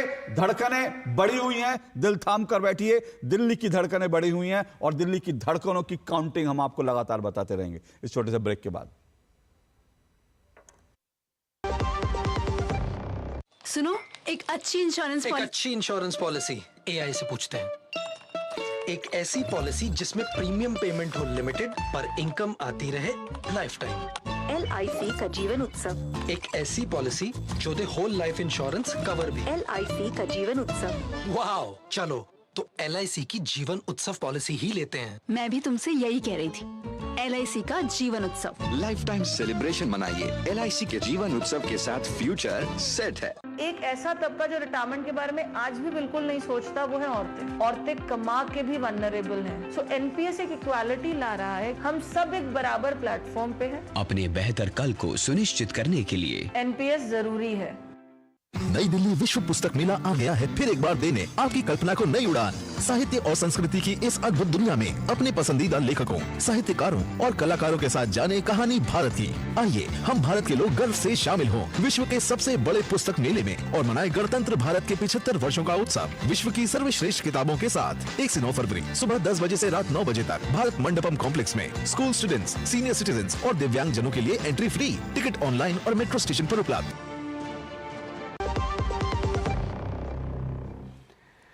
जनादेश आप देख रहे हैं और बस इस वक्त जो है 7:44 हो गए हैं कुछ ही देर में दिल्ली में वोटों की गिनती शुरू हो जाएंगी, बक्से खुलेंगे, ईवीएम मशीन खुलेगी और नतीजे सामने होंगे। तो दिल्ली में इस वक्त की दिल्ली की तस्वीर क्या बदलेगी, और दिल्ली की तस्वीर बदलेगी तो क्या उसका असर देश की तस्वीर पर पड़ेगा, क्या देश में गठबंधन की राजनीति पर पड़ेगा? बड़े सारे सवाल हैं जिनका जवाब आपसे कुछ ही देर में मिलेगा। कुछ सवालों के जवाब खोजने की कोशिश करते हैं अपने संवाददाताओं से कि वो क्या कुछ अनुमान लगा रहे हैं, क्योंकि इन दिल्ली के चुनावों में लगातार उन्होंने कवरेज की है। हमारे साथ हमारे संवाददाता अमरेंद्र भी नजर आ रहे हैं। अमरेंद्र जुड़े हुए। अमरेंद्र, बहुत सारे सवाल हैं जो लोगों के जहन में है और उनका जवाब ढूंढने की कोशिश की जा रही है। इस बार आपको लगता है कि ये जो सारा इलेक्शन हुआ है, ये बार बार कहा जा रहा है कि जो एग्जिट पोल्स आए अगर उनको ध्यान में रखा जाए और ये बात देखी जाए तो जो एंटी इनकम्बेंसी फैक्टर था, लोगों का कहना है कि वो सर चढ़कर बोला है।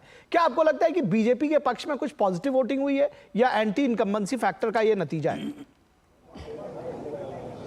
देखिए निखिल, मैं आपको बता दूं कि अगर पूरे चुनाव प्रचार अभियान को देखें तो लास्ट के जो 5 दिन थे चुनाव प्रचार अभियान के, उसमें कहीं ना कहीं भारतीय जनता पार्टी ने जो है जिस तरह का माहौल बनाया और जो बात जनता के साथ संवाद में कही, उसमें एक चीज तो स्पष्ट है कि कहीं ना कहीं जिस तरह से 10-11 सालों से जो दिल्ली में आम आदमी पार्टी की सरकार थी और उस सरकार के जो वादे थे वो कहीं ना कहीं पूरे नहीं हुए, जिसको लेकर खासी नाराजगी देखी गई। और दिल्ली के जब जो डेवलपमेंट का जो विजन आम आदमी पार्टी लगातार देती आ रही थी उसमें वो चूके हैं। और बहुत सारी ऐसी समस्याएं, चाहे यमुना स्वच्छता की बात हो, चाहे दिल्ली के डेवलपमेंट की बात हो, वो नहीं दिखा। और जो उनका जो कोर वोटर था, यानी कि जो मिडिल क्लास महिलाओं का जो वोट बैंक था, वो इस बार जो है कहीं ना कहीं खिसकता हुआ। क्योंकि अगर आप देखें वोटिंग परसेंटेज को तो इस बार का जो वोटिंग परसेंटेज है महिलाओं का है 60.5% के आसपास महिलाओं ने जो है मतदान किया है। और यही वो कोर वोटर था जो आम आदमी पार्टी के साथ लगातार था। पिछले अगर 2 चुनाव को देखें तो महिला वोटरों की संख्या जो है वो आम आदमी पार्टी के साथ थी, क्योंकि महिलाओं को ऐसा लगा था कि जो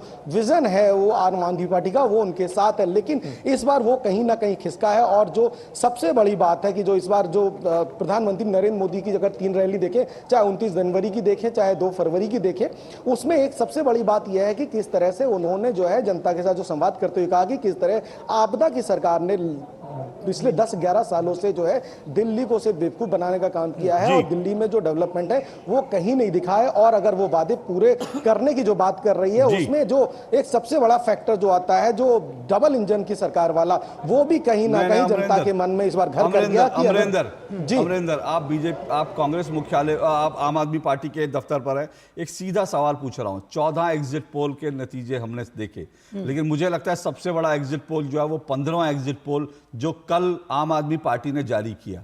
यानी जिस तरह से आम आदमी पार्टी कल पैनिक में दिखी, जिस तरह से आम आदमी पार्टी ने वही शुरू किया कि हमारे विधायकों को खरीद रहे जी। मैं मानता हूं वो 15वां एग्जिट पोल है, वो ये दिखाता है कि कितनी पैनिक में आम आदमी पार्टी, वो दिखाता है अरविंद केजरीवाल को अंदाजा हो गया है, उनके नीचे से जमीन हिल गई है।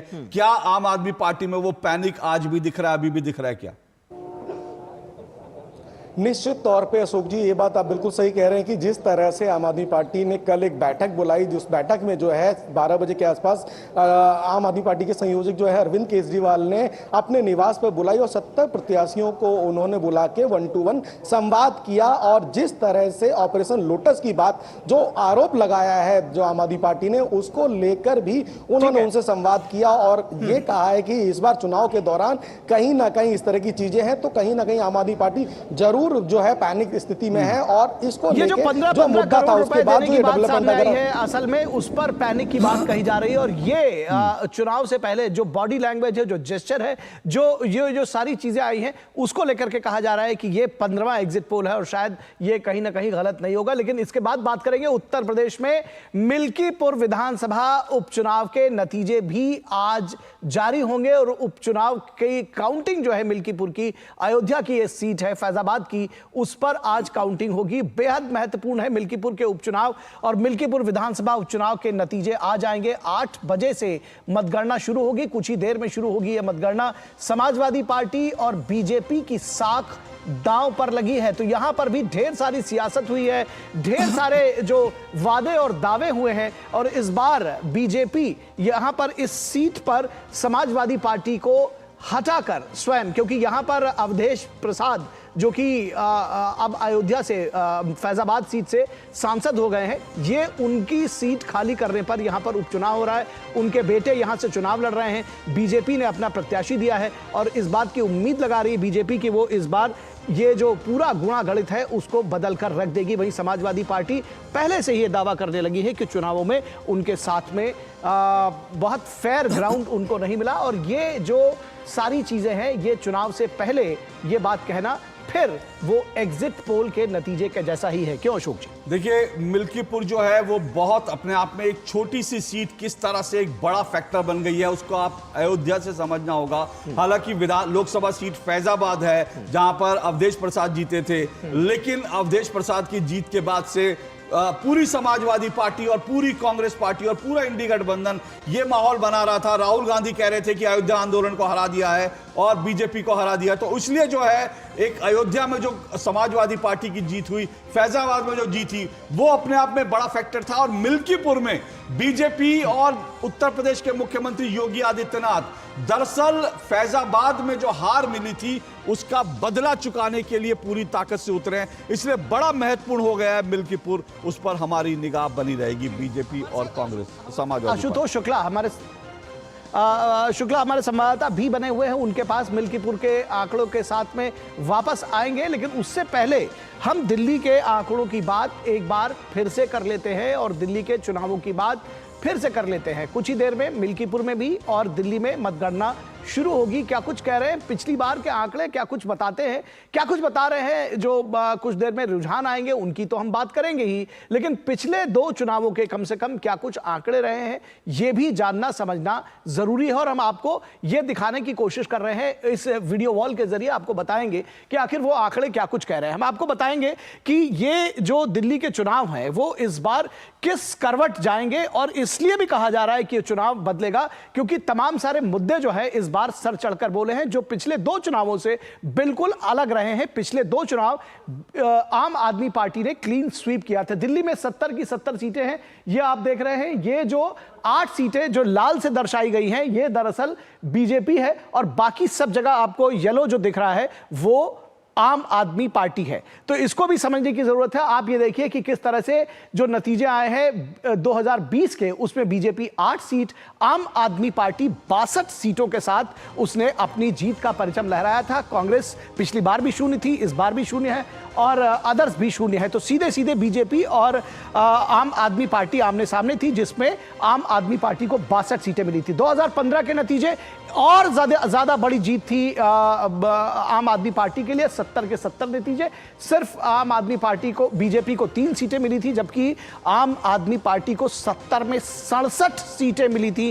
क्लीन स्वीप थी हर जगह से, हर क्षेत्र से, हर विधानसभा से, हर लोकसभा से कहा जाए दिल्ली के तो जितने भी। और यह कहा जा रहा है कि जब हम उसमें कास्ट वाइज वोटिंग की बात करते हैं, आबादी वाइज वोटिंग की बात करते हैं, हर जगह आम आदमी पार्टी ने स्वीप किया था। फिर यह सवाल जरूर उठेगा कि इस बार 2025 के जो चुनाव हो रहे हैं उसमें ऐसा आखिर क्या बदल गया जिसकी वजह से चुनाव इतने स्टिफ फाइट पर आ गया। और एग्जिट पोल्स हैं वो ये बता रहे हैं। आप देख रहे हैं कि ये 70 सीटें हैं जिस पर आज नतीजे आएंगे। नरेला से लेकर, रिठाला से लेकर और मटियाला और नजफगढ़ तक की हम बात कर रहे हैं। इन सभी 70 सीटों पर क्या कुछ रहेगा अपडेट हम आपको बताएंगे। अभी फिलहाल काउंटिंग की शुरुआत नहीं हुई है। ये दिल्ली की 70 सीटों के विषय में आपको बता रहे हैं। ये दिल्ली की 70 सीटें हैं जहां पर आज काउंटिंग होगी और उसके बाद ये नतीजे आएंगे और ये तय हो सकेगा कि क्या दिल्ली में बीजेपी 27 साल का सूखा समाप्त करके दोबारा अपनी सरकार बनाएगी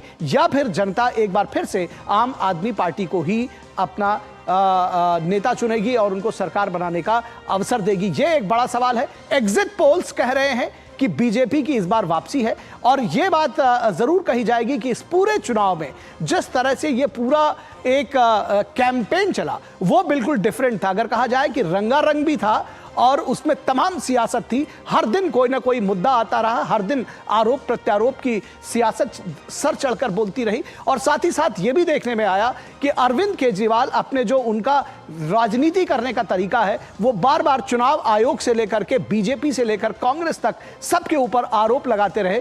सबूत उनके पास इस बार भी नहीं थे।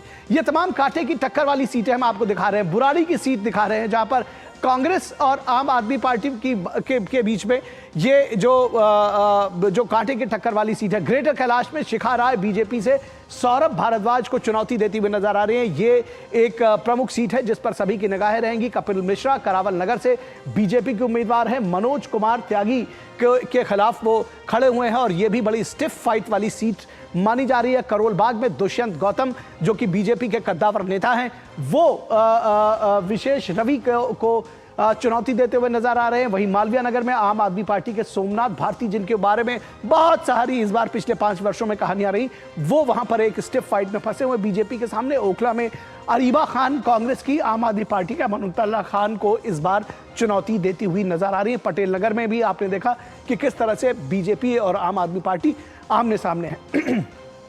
आप ये देखिए, बुराड़ी दिल्ली के जो हम प्रमुख उम्मीदवारों की बात कर रहे हैं, मंगेश त्यागी, इसके साथ ही साथ बुराड़ी में आम आदमी पार्टी के संजीव झा, जिन्होंने पिछली बार एक बहुत बड़ी जीत हासिल की थी, वो क्या कुछ रहेगा इस बार का चुनाव का आंकड़ा, ये देखने समझने की बात है। इसी तरह से दिल्ली में आदर्श नगर की रवि कुमार भाटिया बीजेपी के प्रत्याशी हैं, उनके ऊपर सभी की निगाहें रहेंगी कि रवि कुमार भाटिया किस तरह से प्रदर्शन करते हैं। दिल्ली में बादली सीट, देवेंद्र यादव जो कि कांग्रेस के अध्यक्ष हैं प्रदेश के, वो उनके ऊपर भी सभी की निगाहें रहेंगी कि क्या कांग्रेस कुछ अपना खाता खोल सकती है। रोहिणी बीजेपी से विधायक है। विजेंद्र गुप्ता जो दिल्ली में अगर कहा जाए कि बीजेपी के विधायक के तौर पर जो उनका फेस सबसे बड़ा, वो विजेंद्र गुप्ता का। दिल्ली शकूर बस्ती से करनैल सिंह, इनके ऊपर भी बीजेपी के ने तमाम एक बड़ा बेट लगाया है और उम्मीद की जा रही है, इस बार बीजेपी को बहुत उम्मीदें हैं करनैल सिंह से। वहीं दिल्ली में शकूर बस्ती में सत्येंद्र जैन को चुनौती दे रहे हैं करनैल सिंह, और सत्येंद्र जैन के साथ में इस बार बहुत सारे विवाद जो है वो पीछे उनके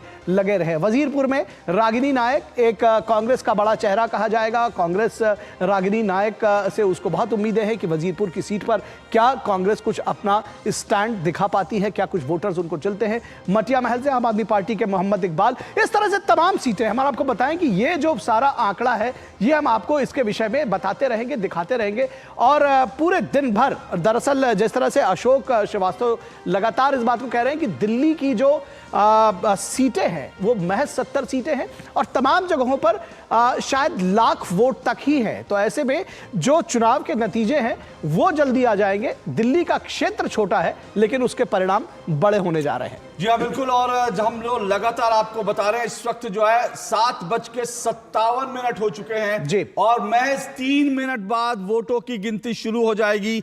दिल्ली कैंट सीट के सबसे पहले अनुमान आने का, नतीजे आने का उम्मीद है, क्योंकि यहां पर महज 78,000 मतदाता हैं। लेकिन धीरे धीरे में मुझे लगता है कि अगले 1 घंटे में तस्वीर बहुत हद तक साफ हो जाएगी। दिल्ली किसकी होगी, दिल्ली पर किसका परचम लहराएगा, यह तस्वीर कुछ ही देर में साफ हो जाएगी और हम आपको सबसे सटीक अनुमान, नतीजा आपको लगातार बता रहे हैं। 70 की 70 सीटों पर वोटों की गिनती शुरू हो जाएगी और इस वक्त सबसे बड़ी निगाह यही है कि दिल्ली में क्या आम आदमी पार्टी की वापसी होती है या फिर बीजेपी आम आदमी पार्टी अरविंद केजरीवाल को इस बार जो है दरकिनार करके अपनी वापसी करती है। ये बहुत बिल्कुल बहुत बड़ा और सबसे खास बात है कि जिस तरह से अभी हमने आपको तमाम आंकड़े दिखाए कि पिछले 2 चुनावों में किस तरह से क्लीन स्वीप किया था आम आदमी पार्टी ने, तो इस बार यह भी देखने समझने की जरूरत है, जानने की जरूरत है कि आखिर ऐसा क्या हुआ इन चुनावों में या पिछले 5 वर्षों में कि ये जो आंकड़ा है ये आमने सामने लड़ते हुए नजर आ रहे हैं बीजेपी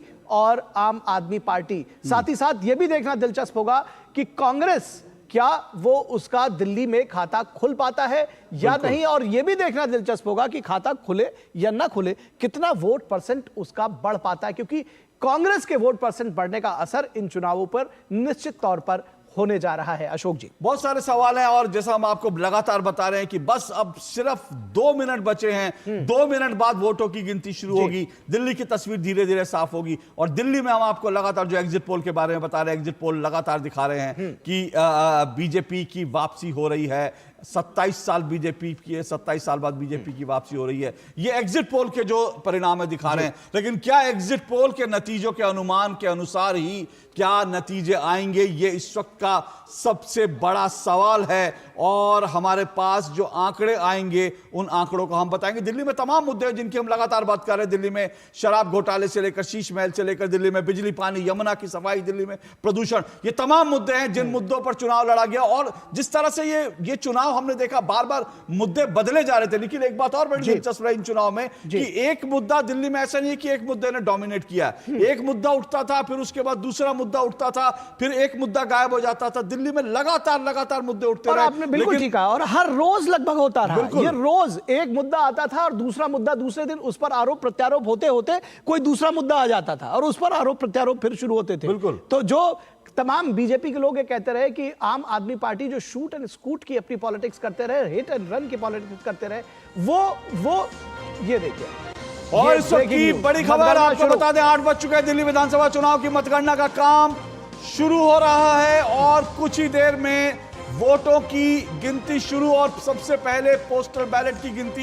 लेकिन बहुत ज्यादा पोस्टल बैलेट नहीं है, तो दिल्ली में 70 सीटों पर मतगणना शुरू हो चुकी है। इस वक्त की ये सबसे बड़ी खबर है, ब्रेकिंग न्यूज है। बिल्कुल। तो लोकसभा चुनावों के अगर संदर्भ में आप इस वोटिंग को देखेंगे तो जैसा कि अशोक जी ने कहा कि चूंकि पोस्टल बैलेट बहुत ज्यादा नहीं है और दिल्ली में क्षेत्र छोटा है, तो आपको जो चुनावों के रुझान है वो अपेक्षाकृत पहले और जल्दी मिलना शुरू हो जाएंगे।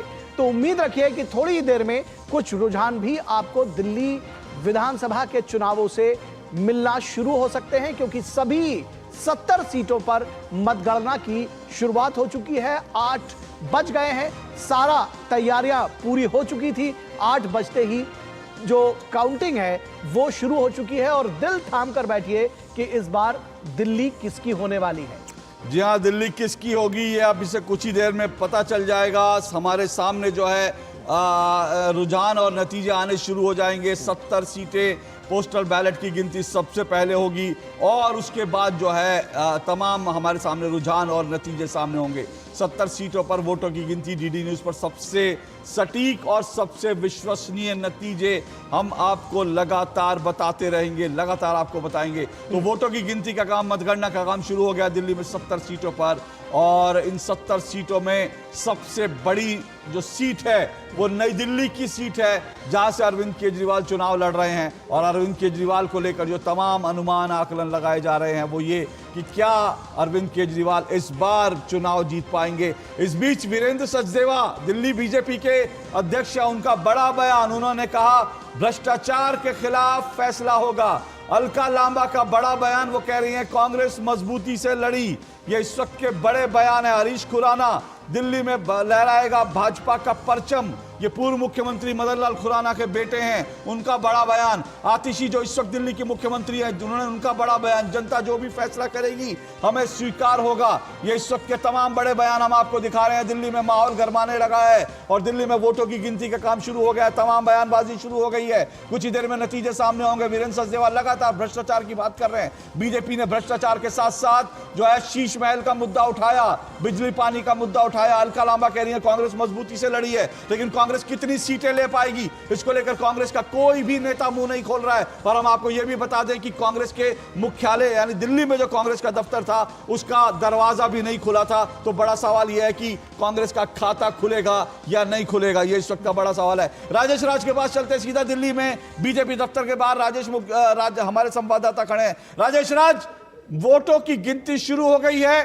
तो दिल्ली में बीजेपी के दफ्तर में इस वक्त क्या आप हलचल देख रहे हैं?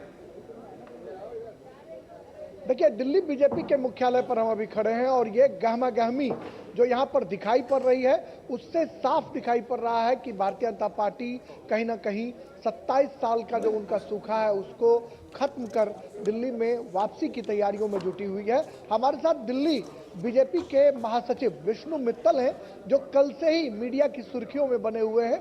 वो हमारे साथ अभी एक्सक्लूसिवली जुड़े हुए हैं बातचीत करने के लिए। विष्णु जी, कितना आश्वस्त हैं आप जीत को लेकर? पूर्ण बहुमत से भारतीय जनता पार्टी की सरकार बन रही है। दिल्ली की जनता ने खुल के इस बार भारतीय जनता पार्टी को वोट किया है, अरविंद केजरीवाल के झूठ के खिलाफ, अरविंद केजरीवाल के भ्रष्टाचार के खिलाफ।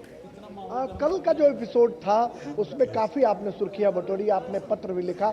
उस पूरे एपिसोड को कैसे देखते हैं आप? अरविंद केजरीवाल ने जिस तरीके से बैठक बुलाई, कहा कि हॉर्स ट्रेडिंग की तैयारी बीजेपी कर रही है, उसको विष्णु मित्तल किस नजरिए से देखते हैं? देखिए, अरविंद केजरीवाल की पुरानी आदत है, जनता का ध्यान डाइवर्ट करने की कोशिश करते हैं। जब चुनाव परिणाम आए ही नहीं, विधायक बने ही नहीं और कह रहे हैं कि हमारे विधायकों को खरीदने की कोशिश कर रहे हैं, तो ये बार बार झूठ ना बोलें।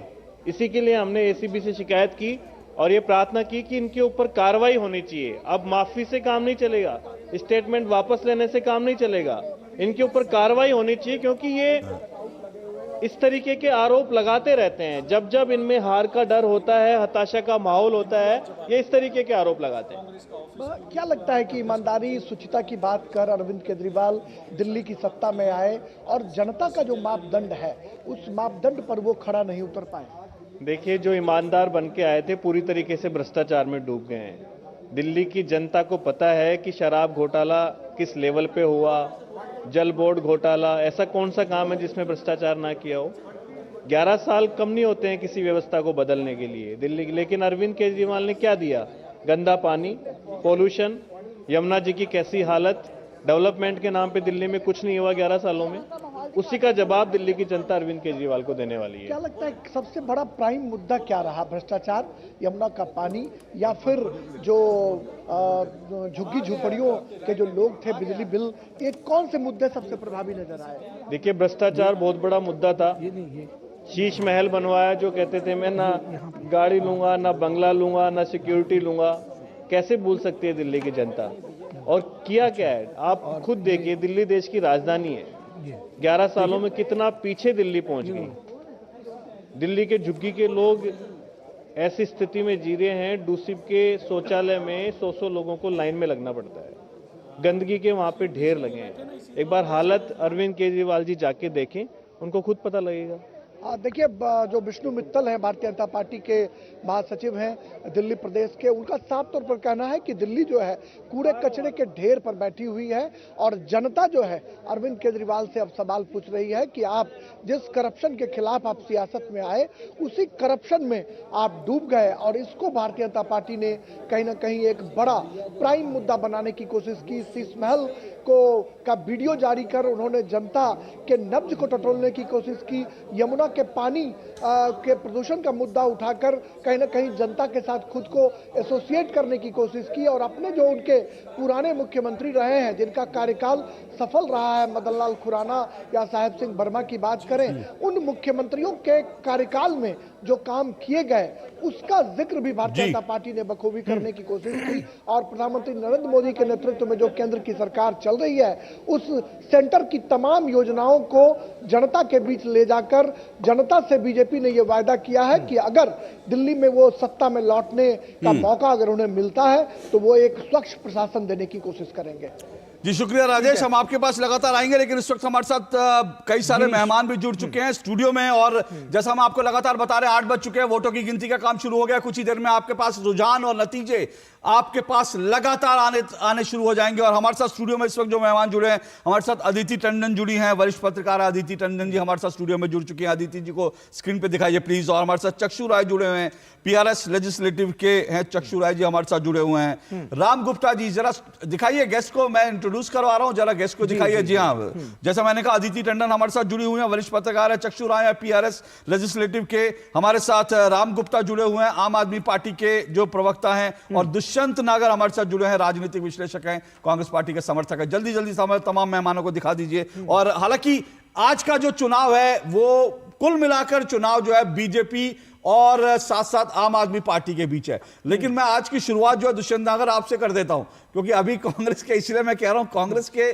जो दफ्तर है वहां के ताले नहीं खुले हैं। वोटों की गिनती, ईवीएम खुल गई है, लेकिन कांग्रेस दफ्तर के ताले नहीं खुले हैं। हमारे संवाददाता ने रिपोर्ट करी कि ऊपर से आदेश है, उनको बताया गया कि अभी ताले नहीं खुलेंगे। तो क्या चक्कर है, ताले नहीं खुले हैं, वो खाता खुलेगा नहीं खुलेगा?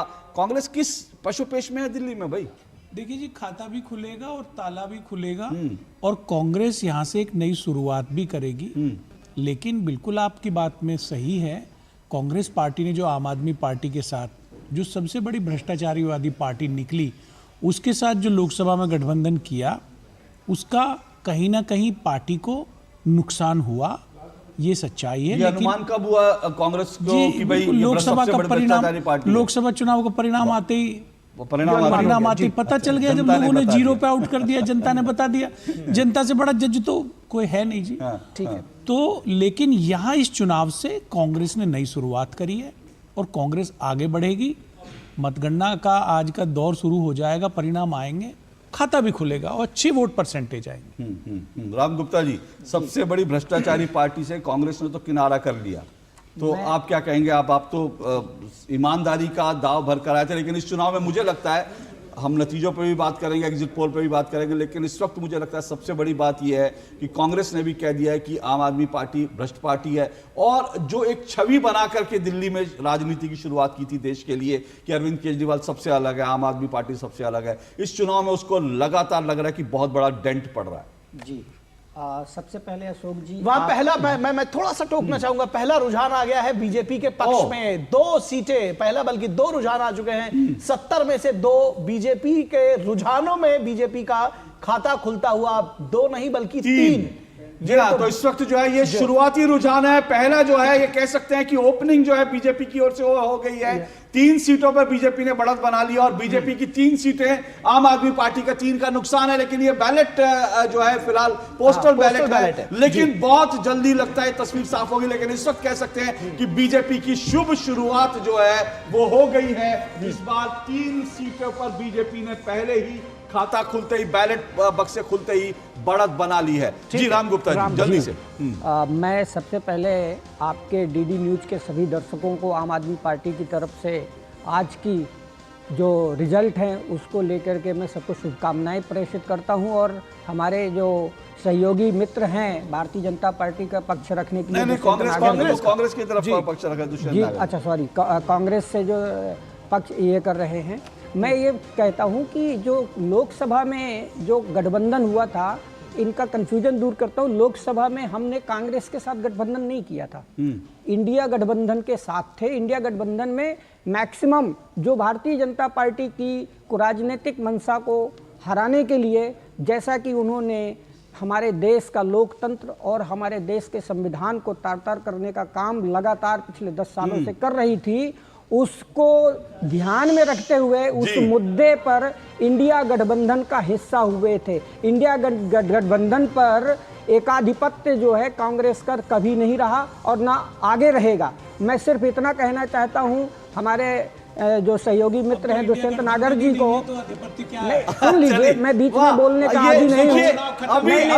अभी छोड़िए, बड़े इंटरेस्टिंग तस्वीर बन रही है। अभी जो है 5 सीटों का रुझान मिला है, लेकिन इंडी गठबंधन की सिर्फ फुटअव्वल जो है वो स्टूडियो में शुरू हो गई है। इंडी गठबंधन है नहीं है, और आम आदमी पार्टी कांग्रेस का गठबंधन है नहीं है। रुझानों में देखिए, कालका जी से आतिशी पीछे चल रही है, नई दिल्ली से अरविंद केजरीवाल पीछे चल रहे हैं, और उसके साथ शुरुआती रुझानों में बीजेपी आगे चल रही है। अरविंद केजरीवाल पीछे चल रहे हैं, आतिशी सीट से अवध ओझा पीछे चल रहे हैं। तो ये जो ऐसा लग रहा है कि इस वक्त नई दिल्ली से प्रवेश वर्मा आगे चल रहे हैं, तो ये जो शुरुआती 5 मिनट के रुझान हैं वो ये दिखा रहे हैं, चल रहे हैं, ठीक है सौरभ, वो 5 मिनट के शुरुआती रुझान ये दिखा रहे हैं कि जो एग्जिट पोल थे वही नतीजे होने जा रहे हैं। अगर ये कायम रहता है तो 5 सीटों पर बीजेपी ने बढ़त बना ली है, 1 सीट पर जो है आम आदमी पार्टी। ये इस वक्त की बड़ी खबर है। अदिति, ये शुरुआत है, पहला रुझान है, लेकिन लग रहा है कि जो एग्जिट पोल थे उसी लाइन पर दिल्ली के नतीजे जा रहे हैं। अभी कहना थोड़ा सा अर्ली होगा, लेकिन फिलहाल के रुझान जो पोस्टल बैलेट्स में है यही दिखा रहे हैं आपकी स्क्रीन्स पर। इसमें एक कांग्रेस को भी मिल गया है जी, एक कांग्रेस को भी मिल गया है। देखिए, सबसे इंटरेस्टिंग जो है इस चुनाव का जो डिफाइनिंग फैक्टर होगा वो यही होगा कि कांग्रेस पार्टी इस बार अलग चुनाव लड़ रही है। और देवेंद्र यादव जो प्रदेश के अध्यक्ष हैं, जब हमने उनसे बात की तो उन्होंने एडमिट किया पहली बार कि 2013 में जो पार्टी का एक डिसीजन था बाहर से अरविंद केजरीवाल को समर्थन देने का, वो एक सुइसाइडल स्टेप था कांग्रेस के लिए। लेकिन होता क्या है राजनीति में, जब आप एक वैक्यूम क्रिएट कर दो तो कोई ना कोई उसे भर देता है। अब आज कांग्रेस कोशिश कर रही है कि अपना वोट शेयर रिकवर करे, और कांग्रेस की जो परफॉर्मेंस है वो पहली बार बीजेपी के शायद फेवर में आज जाने वाली है, तो ये भी देखने वाली बात है। अदिति, इस चुनाव में भी अगर आप देखें, आप पूरा 1 महीने का अगर आप उठा के देखेंगे चुनाव जिस तरह से हुए, कांग्रेस पशोपेश में थी कि उसको बीजेपी को हराने के लिए काम करना है या अपनी जो खोई जमीन है उसको पाने के लिए काम करना है। कुछ समय तो समझ ही नहीं आ रहा था कि कांग्रेस की स्ट्रैटेजी क्या है। बिल्कुल ठीक कह रहे हैं। इनफैक्ट एक पॉइंट ऐसा था कैंपेन में अशोक जी कि हमें ये लग रहा था कि शायद राहुल गांधी कैंपेन नहीं करेंगे और आम आदमी पार्टी के फेवर में रहेंगे। इनफैक्ट 3-4 रैलीज उनकी कैंसिल भी हुई, फिर हमें ये पता चला कि वो शायद बीमार थे। लेकिन अचानक ये लास्ट मिनट पर ये डिसीजन हुआ कि बहुत अच्छे से एग्रेसिव कैंपेन करेंगे। और लेकिन देखिए सबसे ज़्यादा कैंपेन तो राहुल गांधी ने किया, बहुत बड़े नेताओं को उतारा नहीं गया। अगर आप कंपैरिजन करें तो बीजेपी ने कम से कम 400 से ऊपर रैलीज की, आम आदमी पार्टी ने शायद मेरे हिसाब से 200 रैलीज और प्रोग्राम्स किए, और कांग्रेस तो 40 या 45 पर ही सिमट के रह गई। लेकिन मैं ये बता दूं, शकूर बस्ती से आम आदमी पार्टी के सत्येंद्र जैन आगे चल रहे हैं, कपिल मिश्रा करावल नगर में आगे चल रहे हैं, बीजेपी का फायरी चेहरा है, और बादली से जो कांग्रेस के प्रदेश अध्यक्ष देवेंद्र यादव वो आगे चल रहे हैं। इस वक्त की जो बड़े खबर, बड़े रुझान हमें मिल रहे हैं, सीधा बीजेपी मुख्यालय चलते हैं। पंकज जैन हमारे साथ जुड़ रहे हैं, बीजेपी दिल्ली के नेता पंकज जैन हमारे साथ जुड़ रहे हैं, सीधा दिल्ली मुख्यालय, दिल्ली में बीजेपी के दफ्तर चलते हैं।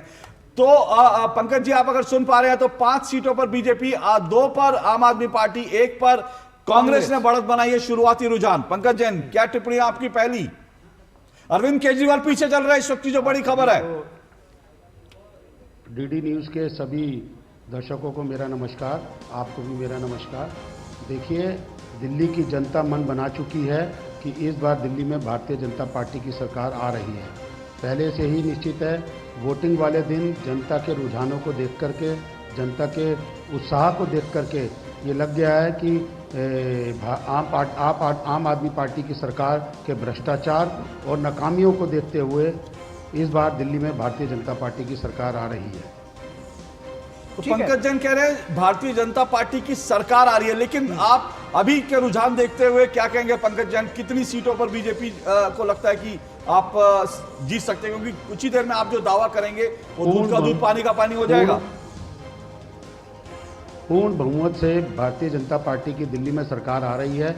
कुछ ही घंटों में आपको पता लग जाएगा कि दिल्ली में पूर्ण बहुमत से भारतीय जनता पार्टी की सरकार अब आ रही है। देश में मोदी जी की नीतियों को लेकर के, विकास को लेकर के, मोदी जी की गारंटी को देखते हुए इस बार दिल्ली में भारतीय जनता पार्टी की सरकार। राम गुप्ता जी, जल्दी से आपका, क्योंकि देखिए 2 बड़ी खबरें आ रही हैं। पूर्व मुख्यमंत्री अरविंद केजरीवाल पीछे चल रहे हैं, कालका जी से इस वक्त निवर्तमान मुख्यमंत्री आतिशी पीछे चल रही हैं। बहुत बड़ा सेटबैक है आम आदमी पार्टी, ऐसा लग रहा है पूरी जमीन हिल गई है। अशोक जी, ये अभी शुरुआती रुझान है। अभी बैलेट बॉक्स जो है जब खुलेंगे, जैसा कि हमारे ईवीएम के बॉक्स जैसे ही खुलेंगे तो सारे के सारे जितने भी ये रुझान है सब धराशायी होंगे, और फिर से प्रचंड बहुमत से आम आदमी पार्टी चौथी बार सरकार बनाने जा रही है। इस बात को लेकर के हम बिल्कुल पूर्ण रूप से आश्वस्त हैं, और दिल्ली की जो 1.5 करोड़ मतदाता हैं वो ही पूर्ण आश्वस्त हैं। वो दिल्ली के अपने चहेते, ठीक है, आप आश्वस्त हैं, थोड़ी देर में देखेंगे। ठीक है, फिर थोड़ी देर तक कम से कम ये देखना दिलचस्प होगा कि आगे क्या, आप कितनी देर तक ये आश्वस्त रह पाते हैं। हमारे साथ गिरीश निशाना, हमारे संवाददाता, काउंटिंग सेंटर पर मौजूद हैं। उनके पास भी चलते हैं, उनके पास चलेंगे और जानने की कोशिश करेंगे कि आखिर क्या कुछ गतिविधि वहां चल रही है और किस तरह वो दिखाएंगे। क्या गिरीश हमारे साथ बने हुए हैं? जी गिरीश, किस तरह से ये जो पूरी मतगणना जिसकी तैयारी की गई थी, और तमाम सारे, अगर ये कहा जाए कि इन चुनावों में चुनाव आयोग भी, उसको भी नहीं बख्शा गया, उसके ऊपर भी तमाम प्रश्न चिन्ह लगाए गए आम आदमी पार्टी की तरफ से, बावजूद उसके तैयारियां पूरी है। क्या कुछ आप हमको बताएंगे काउंटिंग सेंटर से, क्योंकि लगातार जो नतीजे, जो रुझान है वो मिलना शुरू हो गए हैं? देखिए निखिल और अशोक, मैं आपको बताना चाहूँगा, आपसे कुछ देर पहले जो मतगणना है वो आरंभ हो चुकी है। कुछ देर पहले यहाँ पर मैं इस समय, क्योंकि सबसे हॉट सीट जिसे कहा जाता है, हॉट सीट इसलिए क्योंकि मुख्यमंत्री आतिशी खुद यहाँ कालका जी से चुनावी मैदान में हैं, और उनके सामने कांग्रेस से अलका लांबा और बीजेपी से जो है रमेश बिदुड़ी चुनावी मैदान में हैं। हालांकि सुबह यहाँ पर आतिशी पहुँच चुकी हैं, अलका लांबा यहाँ पर पहुँच चुकी हैं, और जो चुनाव आयोग ने पहले सभी जो जितनी भी मशीनें हैं, ईवीएम मशीनें, उनको दिखाया गया। उसके बाद से ये वोटिंग का सिलसिला चालू हुआ है। अभी फिलहाल बैलेट पेपर पे जो मतगणना की गई थी, इस बार खास तौर पर चुनाव आयोग ने ये प्रयास किया था जो जितने भी दिव्यांग मतदाता हैं या बुजुर्ग मतदाता हैं जो मतदान केंद्रों तक नहीं आ सकते हैं, उनके घरों तक उन्होंने वोटिंग का इंतजाम किया। उनके घर जाके उनसे वोट डलवाए, उनसे पहले फॉर्म भरवाए गए थे ताकि आसानी हो। वो चुनाव से पहले ही ये प्रक्रिया चुनाव आयोग ने, दिल्ली चुनाव आयोग ने पूरी कर ली थी। मायावती और मेरे कैमरा सहयोगी प्रधान से कहूंगा कि वे दृश्य दिखाएं। जहाँ देख सकते हैं ये मेरे पीछे जो है ये मतगणना केंद्र बनाया गया है, यहाँ पर कालका जी और ओखला का है। इसके अलावा 2 अन्य मतगणना केंद्र भी इसी मीराबाई पॉलिटेक्निक के अंदर बनाए गए हैं। सुरक्षा के व्यापक इंतजाम किए गए हैं। चप्पे चप्पे पर दिल्ली पुलिस के जवान और सैनिक बलों के जवानों को तैनात किया गया है। तो कहीं ना कहीं जो गिरीश मुझे ये बताइए, गिरीश ये बताइए कि क्या अनुमान है जिस तरह के जो दिल्ली का वोटर की संख्या है, कब तक जो है वो तस्वीर साफ हो जाएगी? अगर मैं कालका जी और जहां पर आप हैं, क्योंकि 3 सीटों के वहां काउंटिंग हो रही है, क्या लगता है कब तक तस्वीर साफ हो जाएगी? अगले 2 घंटे में, 3 घंटे में, कितना अनुमान है? देखिए अशोक, मैं आपको बताना चाहूंगा ये जो स्थिति पूरी जो क्लियर हो जाएगी अगले 3 घंटे में पूरी तरह से पता चल जाएगा कि दिल्ली के अंदर इस कालकाजी सीट पर आखिर कौन लीड ले रहा है, कौन जीतने वाला है। क्योंकि लगातार यहाँ पर करीब 60% के आसपास यहाँ पर वोटिंग हुई है और जिस तरह से लगातार, क्योंकि ईवीएम का मामला है, ईवीएम में ज्यादा समय नहीं लगता और फटाफट सामने जो है रिजल्ट सामने आने शुरू हो जाते हैं। हालांकि आतिशी यहाँ पर पहुंच चुकी हैं, हालांकि हमने उनसे बात करने की कोशिश की थी लेकिन वो अभी फिलहाल कैमरे से बच रही हैं। अशोक जी चलिए हम आपके पास लौटेंगे और इस वक्त को बता दें कि 8 सीटों पर बीजेपी ने बढ़त बना ली है। 4 सीटें आम आदमी पार्टी की उन्होंने बढ़त बनाई है, लेकिन 8 के नुकसान में आम आदमी पार्टी, कांग्रेस 1 सीट पर बढ़त बनाए हुआ है। इस वक्त की बड़ी खबर, क्या दिल्ली में बीजेपी 27 साल बाद वापसी कर रही है? यह इस वक्त की सबसे बड़ी खबर है। लेकिन बड़ी खबर यह भी है, इंतजार यह भी है कि क्या अगले 1-2 घंटे में यह तस्वीर जो इस वक्त दिख रही है, क्या यह बदलेगी? इन सब पे हमारी नजर रहेगी। एक छोटे से ब्रेक के बाद हम लौट रहे हैं, कहीं मत जाइएगा, तुरंत हम लौट रहे हैं। नतीजे और अनुमान सबसे पहले, सबसे सही, सिर्फ डीडी न्यूज पर कुछ ही देर में। दोनों पीछे हैं। इस बार परीक्षा पर चर्चा का होगा नया अंदाज। नमस्ते जी। इस 8वें एडिशन में प्रधानमंत्री जी के इस सफल अभियान में जुड़ेंगे और भी नए चेहरे, जो 8 अलग अलग एपिसोड में बच्चों को एग्जाम की तैयारी का नया रास्ता सिखाएंगे और उनकी टेंशन को छूमंतर कर देंगे और बच्चे एग्जाम वॉरियर से एग्जाम वॉरियर बन जाएंगे। पढ़ाई के साथ साथ बच्चे तैयारी के समय स्ट्रेस फ्री रहना, टेक्नोलॉजी का सही इस्तेमाल, खेल, creative energy, nutrition, mental health और जीवन के जरूरी सबक भी सीख पाएंगे। प्रधानमंत्री मोदी जी का हर शब्द आपको नई ऊर्जा और आत्मविश्वास से भर देगा। पढ़ेगा इंडिया, तो दोस्तों तैयार हो जाइए पढ़ाई की टेंशन को बाय बाय बोलने के लिए, क्योंकि 10 फरवरी सुबह 11 बजे होने वाली है पीएम के साथ परीक्षा पे चर्चा।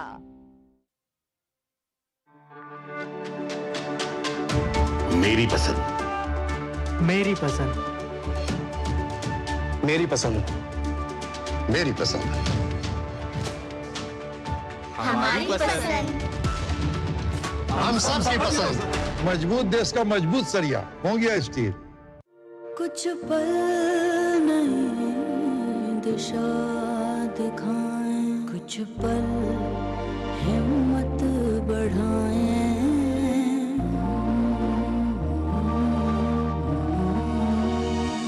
मंजिल नहीं फिर दूर जब कुछ पल साथ बिताएं। तुम्हारे साथ बिताए हुए पल मेरे साथ रहेंगे जिंदगी भर। मंजिल नहीं फिर दूर जब अपने साथ निभाएं। LIC से मिले बीमे की रकम ने ही मेरे नए काम की शुरुआत को मुमकिन बनाया। कुछ पल का साथ बन जाता है जिंदगी भर का साथ।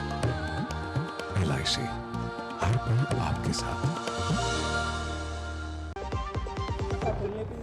चलिए ब्रेक के बाद एक बार फिर आप सभी का स्वागत है। और ब्रेक के दौरान भी जो हमारे कांग्रेस के और आम आदमी पार्टी के जो यहाँ पर दरअसल कांग्रेस के नेता और आम आदमी पार्टी के वो है, उनकी भी दिलचस्प बहस होती रही। फिलहाल शुरुआती रुझानों में भाजपा आगे चल रही है, बीजेपी रुझानों में 8 सीटों पर आगे है, आम आदमी पार्टी आधा यानी 4 सीटों पर आगे है और कांग्रेस का खाता खुलता हुआ नजर आ रहा है, 1 सीट पर कांग्रेस आगे है।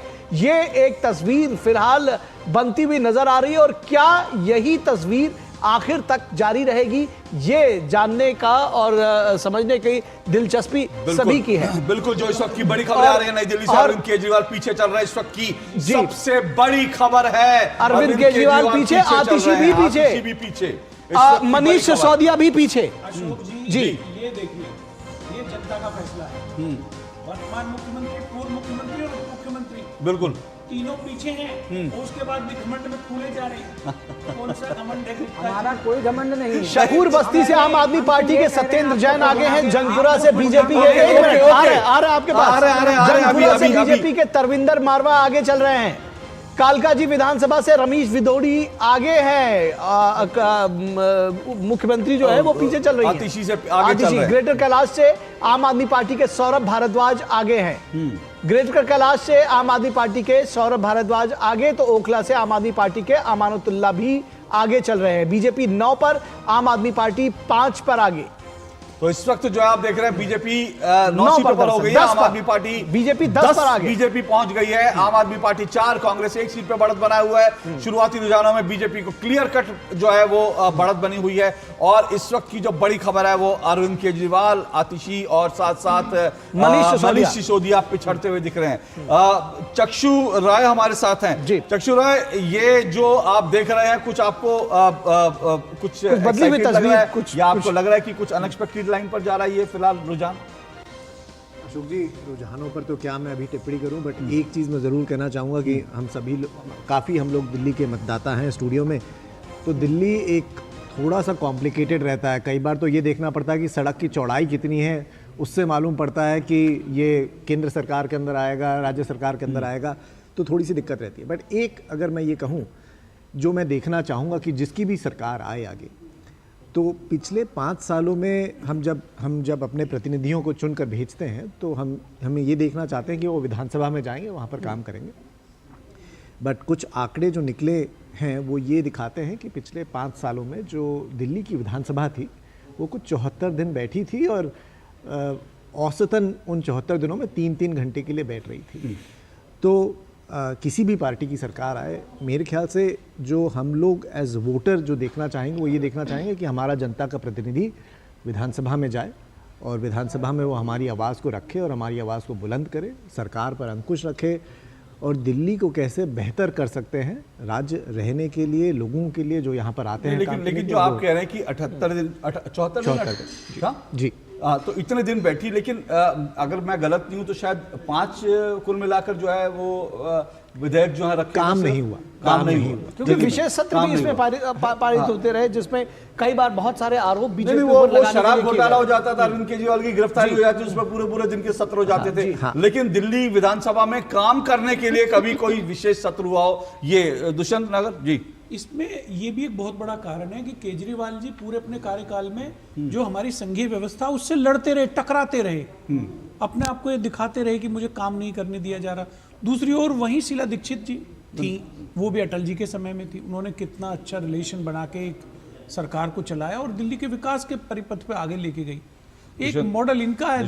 दुष्यंत जी, आप कह रहे हैं कि संघीय ढांचे से टकराती रही, तो संविधान के नाम पर तो आप दोनों ले गए, कह जाते हो कि संविधान खतरे में है, दोनों लोग छाती पीटने लगते हो, फिर आप कहते हैं संघीय ढांचे को लेकर ये हमला कर रहे हो, तो आप दोनों का रिलेशन क्या वो समझ में नहीं आता। नहीं सर, हमारा इनसे कोई रिलेशन नहीं है। आप एक बात बताइए, कांग्रेस के 3 मुख्यमंत्री हैं, अच्छे से काम कर रहे हैं, कहीं कोई आया धरना प्रदर्शन करने? मुख्यमंत्री तेलंगाना के, हिमाचल के, अन्य राज्यों के भी। संघीय व्यवस्था में जब सरकार चुन गई, आप केंद्र के साथ तालमेल बना के काम करिए, ये आपकी जिम्मेवारी। अच्छा ये बताइए, अभी तो रुझान और उसका समय है, कांग्रेस, क्योंकि कांग्रेस का कोई नेता बोल नहीं रहा कि हमको कितनी सीटें मिल रही, कोई नहीं बोल पा रहा, आप क्या बोलेंगे? मेरे पास आंकड़े जो हैं, 18 सीटों पे कांग्रेस मजबूती से लड़ी है, पहले और दूसरे नंबर की फाइट में है। अब उसमें से बहुत सारे समीकरण होते हैं, दूसरी पार्टियों को क्या वोट परसेंटेज रहा, जो परिणाम होगा आपके सामने। अच्छा एक हाइपोथेटिकल सवाल पूछ लेता हूं, आप कह रहे हैं 18 पे कांग्रेस जो है वो जो है फाइट में, अभी तो ये रुझान है, और अगर रुझान ऐसे चलते रहे तो दिल्ली में कुछ नहीं होने वाला, बीजेपी सरकार बनाएगी। लेकिन सुबह संदीप दीक्षित से सवाल पूछा गया था कि, और चुनाव से पहले भी, कि क्या होगा, क्या एक बार फिर से 2013 वाला फॉर्मूला जो है ये जो हुआ था कांग्रेस और आम आदमी पार्टी, तो संदीप दीक्षित ने कहा वो आला कमान तय करेगा। तो अगर आप कह रहे हैं 18 सीटों पर कांग्रेस फाइट में है, और अगर कोई ऐसी सिचुएशन आती है कि दिल्ली में क्लियर कट मेजोरिटी नहीं मिलती तो क्या कांग्रेस एक बार फिर से सपोर्ट कर सकती है आम आदमी पार्टी को? ये इस वक्त का बड़ा सवाल है। मुझे लगता नहीं, ऐसी कोई संभावनाएं दूर दूर तक नहीं। और हमें भी ऐसी कोई संभावना नहीं। दिल्ली में कांग्रेस की लीडरशिप ने पार्टी को खड़ा करने का संकल्प लिया है, वो उस ओर आगे बढ़ रहे हैं। आम आदमी पार्टी सरकार बना रही है चौथी बार में। हाँ, राम गुप्ता जी, अभी तो आप ये दावा अरे मुख्यमंत्री और पूर्व मुख्यमंत्री उप मुख्यमंत्री को बचा लो गुप्ता जी, सरकार छोड़ो, विधायक ही बचा लो, विधायक के लाले पड़े हैं। संविधान बाबा साहब के अम्बेडकर के फोटो को तो आप 5 मिनट में चेंज कर देते हैं। बापू जी का फोटो कहाँ गया? जिसको लेके 2012-13 में यहाँ रामलीला मैदान पे आपकी मंडली मैं जरा पंकज जैन के पास घोषणाएं करती थी, वो कहाँ है? बापू कहाँ है? मैं जरा पंकज जैन के पास चलता हूँ। बापू को बताओ ना। एक मिनट, बीजेपी 14 सीटों पर, राम गुप्ता जी रुकिएगा एक मिनट, बीजेपी 14 सीटों पर इस वक्त बढ़त बना ली है, 8 सीटें प्लस में दिख रही है। आम आदमी पार्टी 8 पर है, 13 के घाटे में है। कांग्रेस 1 सीट पर बढ़त बनाए हुआ है, एक उसका फायदा होगा। पंकज जैन बीजेपी दफ्तर से जुड़े हुए हैं। पंकज जैन जी, आनंद ले रहे होंगे आप जिस तरह से यहाँ पर कांग्रेस समर्थक दुष्यंत केजरीवाल और राम गुप्ता आम आदमी पार्टी वाले जो है तू मैं चल रही है, आपको बड़ा आनंद आ रहा होगा आज? बिल्कुल आनंद आ रहा है जी। दिल्ली की जनता को भी मेरे साथ साथ आनंद आ रहा है, क्योंकि दिल्ली की जनता जानती है कि वो कहाँ का बटन दबा करके आई है। इसलिए दिल्ली की जनता जानती है कि भारतीय जनता पार्टी की इस बार दिल्ली में सरकार आ रही है, और ये दोनों चाहे अलग अलग लड़ें, कांग्रेस और आम आदमी पार्टी, ये दोनों 2 जिस्म एक जान हैं। इसलिए इसमें कोई शुबा नहीं है कि बुरी हार आम आदमी पार्टी की होने जा रही है और दिल्ली में भाजपा की पूर्ण बहुमत से सरकार बनने जा रही है। तो पंकज जैन दावा कर रहे हैं दिल्ली में पूर्ण बहुमत से भाजपा की सरकार बनने जा रही है। राम गुप्ता जी, तो दावे आपके भी हैं, दावे उनके भी हैं, सबके अपने अपने दावे, ठीक बात है, लेकिन रुझान आपके पक्ष में नहीं है, एग्जिट पोल आपके पक्ष में नहीं है। और मैं फिर कह रहा हूँ राम गुप्ता जी, मैं तो ये कह रहा था, कल से मैं लगातार कह रहा हूँ कि 14 एग्जिट पोल आए थे, लेकिन 15वां एग्जिट पोल जो था वो आम आदमी पार्टी और अरविंद केजरीवाल जो पैनिक में दिख रहे थे, जिस तरह की आरोपबाजी शुरू की, वो 15 एग्जिट पोल था जो आम आदमी पार्टी के दफ्तर से अरविंद केजरीवाल के घर से निकला था। और मुझे लगता है सबसे सही एग्जिट पोल वही होने जा रहा है।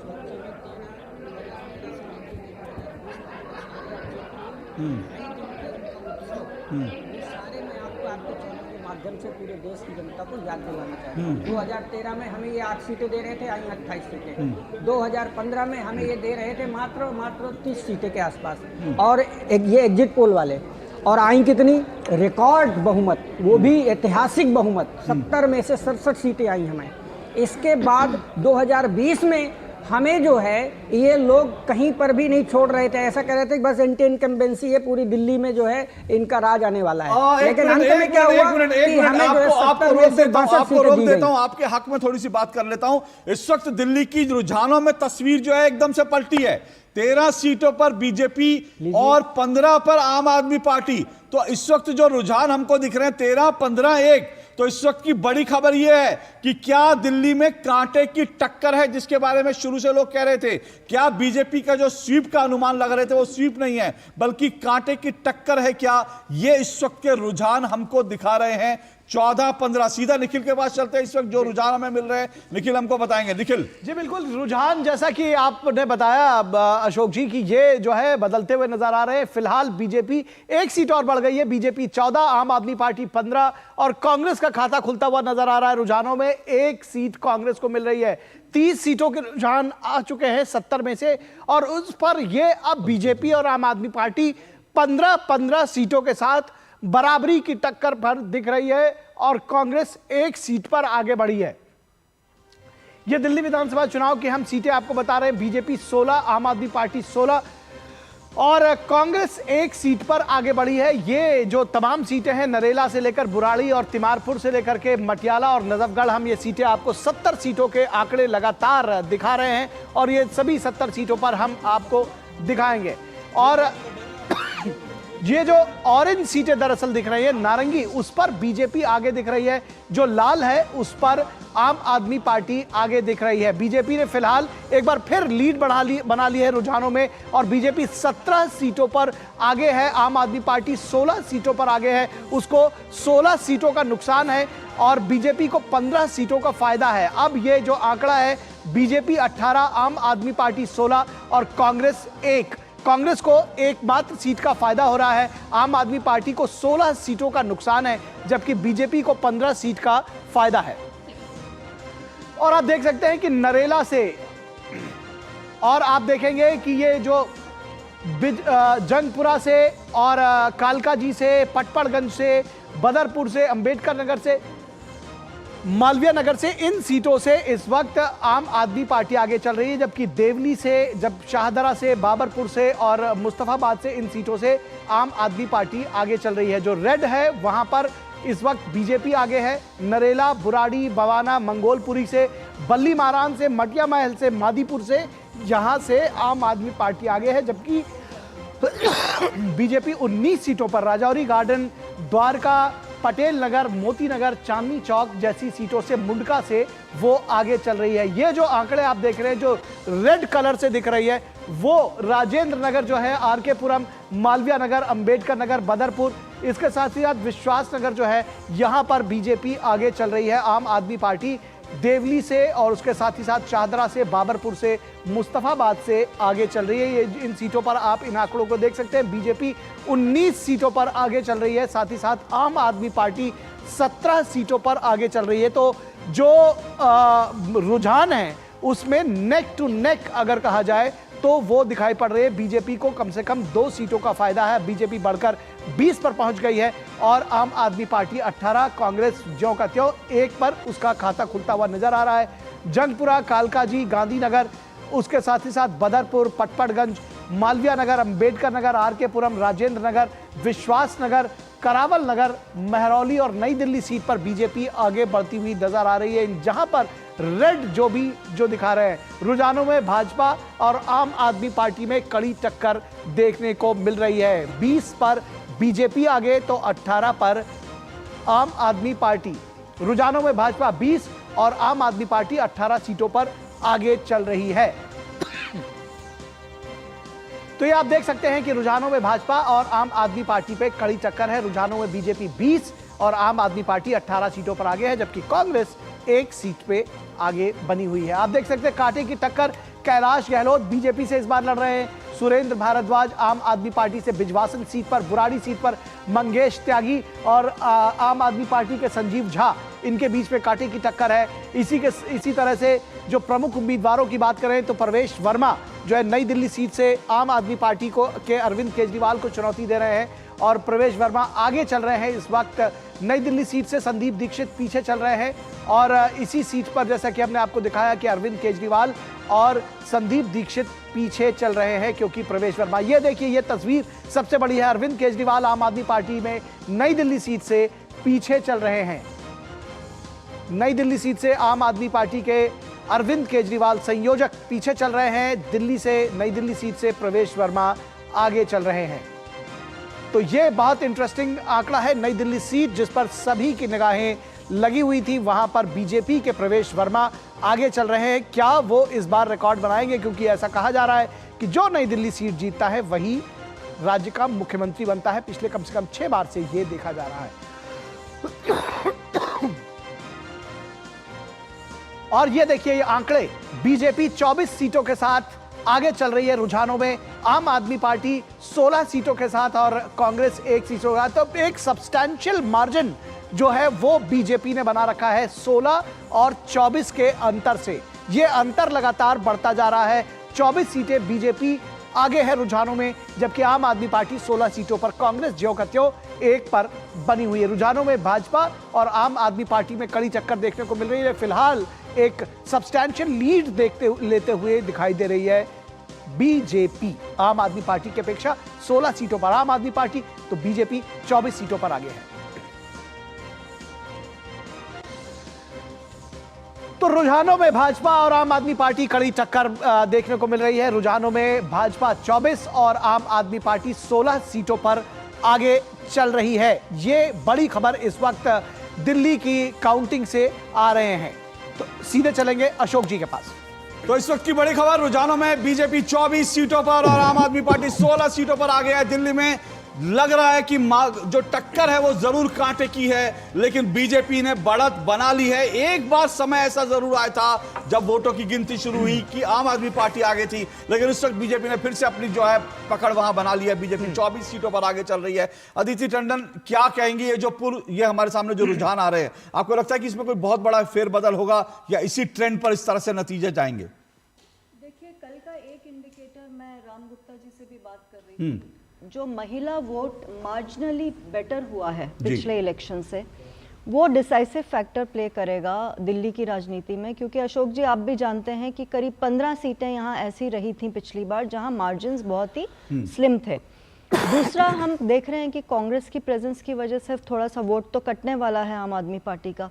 तीसरा, ये भी देखने वाली बात है कि मुस्लिम वोट किस तरफ जाएगा और मुस्लिम वोटर टर्नआउट कितना रहा है, और दलित सीटों का बहुत महत्व रहने वाला है। अभी तक आप अगर 1993 जब लास्ट टाइम बीजेपी की सरकार आई थी, साहिब सिंह वर्मा बने थे चीफ मिनिस्टर, या शायद सुषमा स्वराज बनी थी, उसके बाद जो उस चुनाव में बीजेपी ने 8 सीटें पाई थी 12 रिजर्व सीटों में। उसके बाद जो सरकार बनी है उस सरकार ने मैक्सिमम 12 रिजर्व सीटों में से मैक्सिमम सीटें पाई हैं। तो ये भी देखना होगा कि ये 3 फैक्टर्स किस तरफ जाते हैं। महिला वोट जो बढ़ा है वो किसके पक्ष में बढ़ा है, ये एक बहुत इंपॉर्टेंट फैक्टर है। सब पार्टियों ने महिलाओं के लिए कोई ना कोई अनाउंसमेंट की है। अरविंद केजरीवाल जी ने 2100 की अनाउंसमेंट की, तो भाजपा और कांग्रेस ने 2500 की कर दी। तो देखिए, पूरा का पूरा दारोमदार, और ये चुनाव दर चुनाव ऐसा हो रहा है अशोक जी, और जहां जहां महिला वोट बढ़ा है फिलहाल में, अगर रीसेंट हिस्ट्री में देखें तो भाजपा को फायदा हुआ है। अगर उस ट्रेंड को देखें तो क्या वो ट्रेंड दिल्ली में रिपीट होने जा रहा है, ये एक बड़ा महत्वपूर्ण सवाल है। राम गुप्ता जी कुछ रिया बोलिए। राम गुप्ता जी। मैं अदिति जी की बात से पूर्णतः सहमत हूँ, और उसमें मैं अपनी एक बात ऐड करना चाहता हूँ कि महिलाओं का फैक्टर, और खास करके हमारी दिल्ली के जो बुजुर्ग पिता तुल्य और माता तुल्य जो है जो मतदाता हैं, उनका बहुत बड़ा रोल होने वाला है इस जीत में।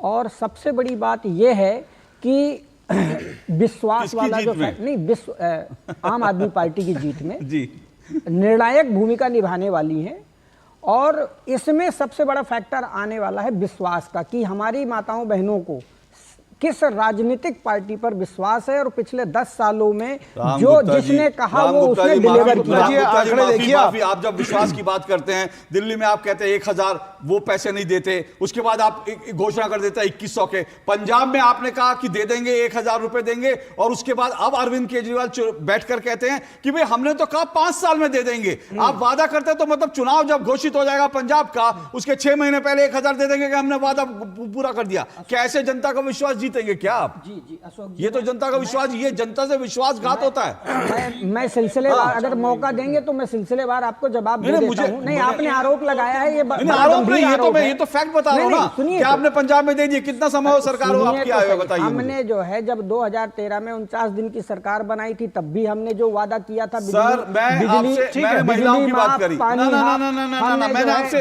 राम गुप्ता जी आपने विश्वास, सुनिए ना ना बिजली पानी में मैं नहीं जा रहा हूं। राम गुप्ता जी, बिजली पानी में मैं नहीं जा रहा हूं। मैंने सीधा पूछा क्या आपने महिलाओं को ठगा नहीं है? 1000 रुपए कहने के बाद नहीं दिया आपने? ऐसा कुछ भी नहीं। कैसे, क्या कहां दिया आपने? पंजाब में क्यों नहीं दिया बताइए मुझे आप। गैजेट पास किया है। नहीं पास किया है, मतलब 5 साल से आप गैजेट। चलिए अमरेंद्र के पास जाएंगे, अमरेंद्र गुप्ता हमारे संवाददाता हमारे साथ बने हुए हैं। राम गुप्ता जी एक मिनट, राम गुप्ता जी एक मिनट, हम अमरेंद्र के पास जाएंगे। अमरेंद्र हमारे साथ बने हुए हैं, और अमरेंद्र अपने साथ किसी विशेष मेहमान के साथ हमारे साथ जुड़े हुए हैं। अमरेंद्र, क्या जानकारी आप देंगे, किस तरह से ये जो अभी रुझान आ रहे हैं, बीजेपी 28 आम आदमी पार्टी 20, क्या कुछ इसको लेकर के रिएक्शंस हैं? देखिए निखिल, मैं इस समय आम आदमी पार्टी के दफ्तर के बाहर खड़ा हूं, और लगातार जो है यहाँ पे कार्यकर्ताओं का आना जाना लगा रहा है। लेकिन जिस तरह से शुरुआती रुझान है, उसमें कहीं ना कहीं भारतीय जनता पार्टी जो मजबूती से आगे बढ़ रही है, और जो कांटे की टक्कर है वो आम आदमी पार्टी और भारतीय जनता पार्टी के बीच में है। और जो स्थितियां हैं वो यही है कि आम आदमी पार्टी बार बार ये कह रही है कि हम जो है आगे, अभी तो रुझान है, जो निर्णय होंगे वो हमारे पक्ष में होंगे। हमारे साथ जो है आम आदमी पार्टी के जो प्रवक्ता हैं जैस्मिन शाह जी भी हैं, मैं उनसे आपकी बात कराता हूं, क्योंकि वो ये कह रहे थे कि अभी हम रुझानों को नहीं मानते, क्योंकि हम हमारे ऊपर आम आदमी पार्टी का पूरा भरोसा है और हम जो है आम आदमी पार्टी जो है उनको लगता है कि फिर से सत्ता में वापसी करेगी। लेकिन ये अभी जो आकलन है उनका, ये अपना आकलन है, क्योंकि जिस तरह से लगातार अगर चुनाव प्रचार की बात करें और जिस तरह से कहीं ना कहीं आम आदमी पार्टी में घबराहट की बात देखें तो कहीं ना कहीं ये लगता है कि बहुत ज्यादा डरी हुई आम आदमी पार्टी रहे पूरे चुनाव प्रचार के बाद में। जैस्मिन शाह हमारे साथ जुड़ गए हैं, जो प्रवक्ता हैं आम आदमी पार्टी के। सर, रुझानों में भारतीय जनता पार्टी आगे चल रही है और आम आदमी पार्टी पीछे है, और आपके जो पूर्व मुख्यमंत्री अरविंद केजरीवाल और तीसरी भी पीछे है। सर, क्या कहेंगे? देखिए, ये शुरुआत के आधे एक घंटे के रुझान से कोई आइडिया ऐसे आता नहीं है। हमें पूरी तरह से हम आश्वस्त हैं, कॉन्फिडेंट है कि प्रचंड बहुमत से आम आदमी पार्टी की सरकार फिर से बनने वाली है।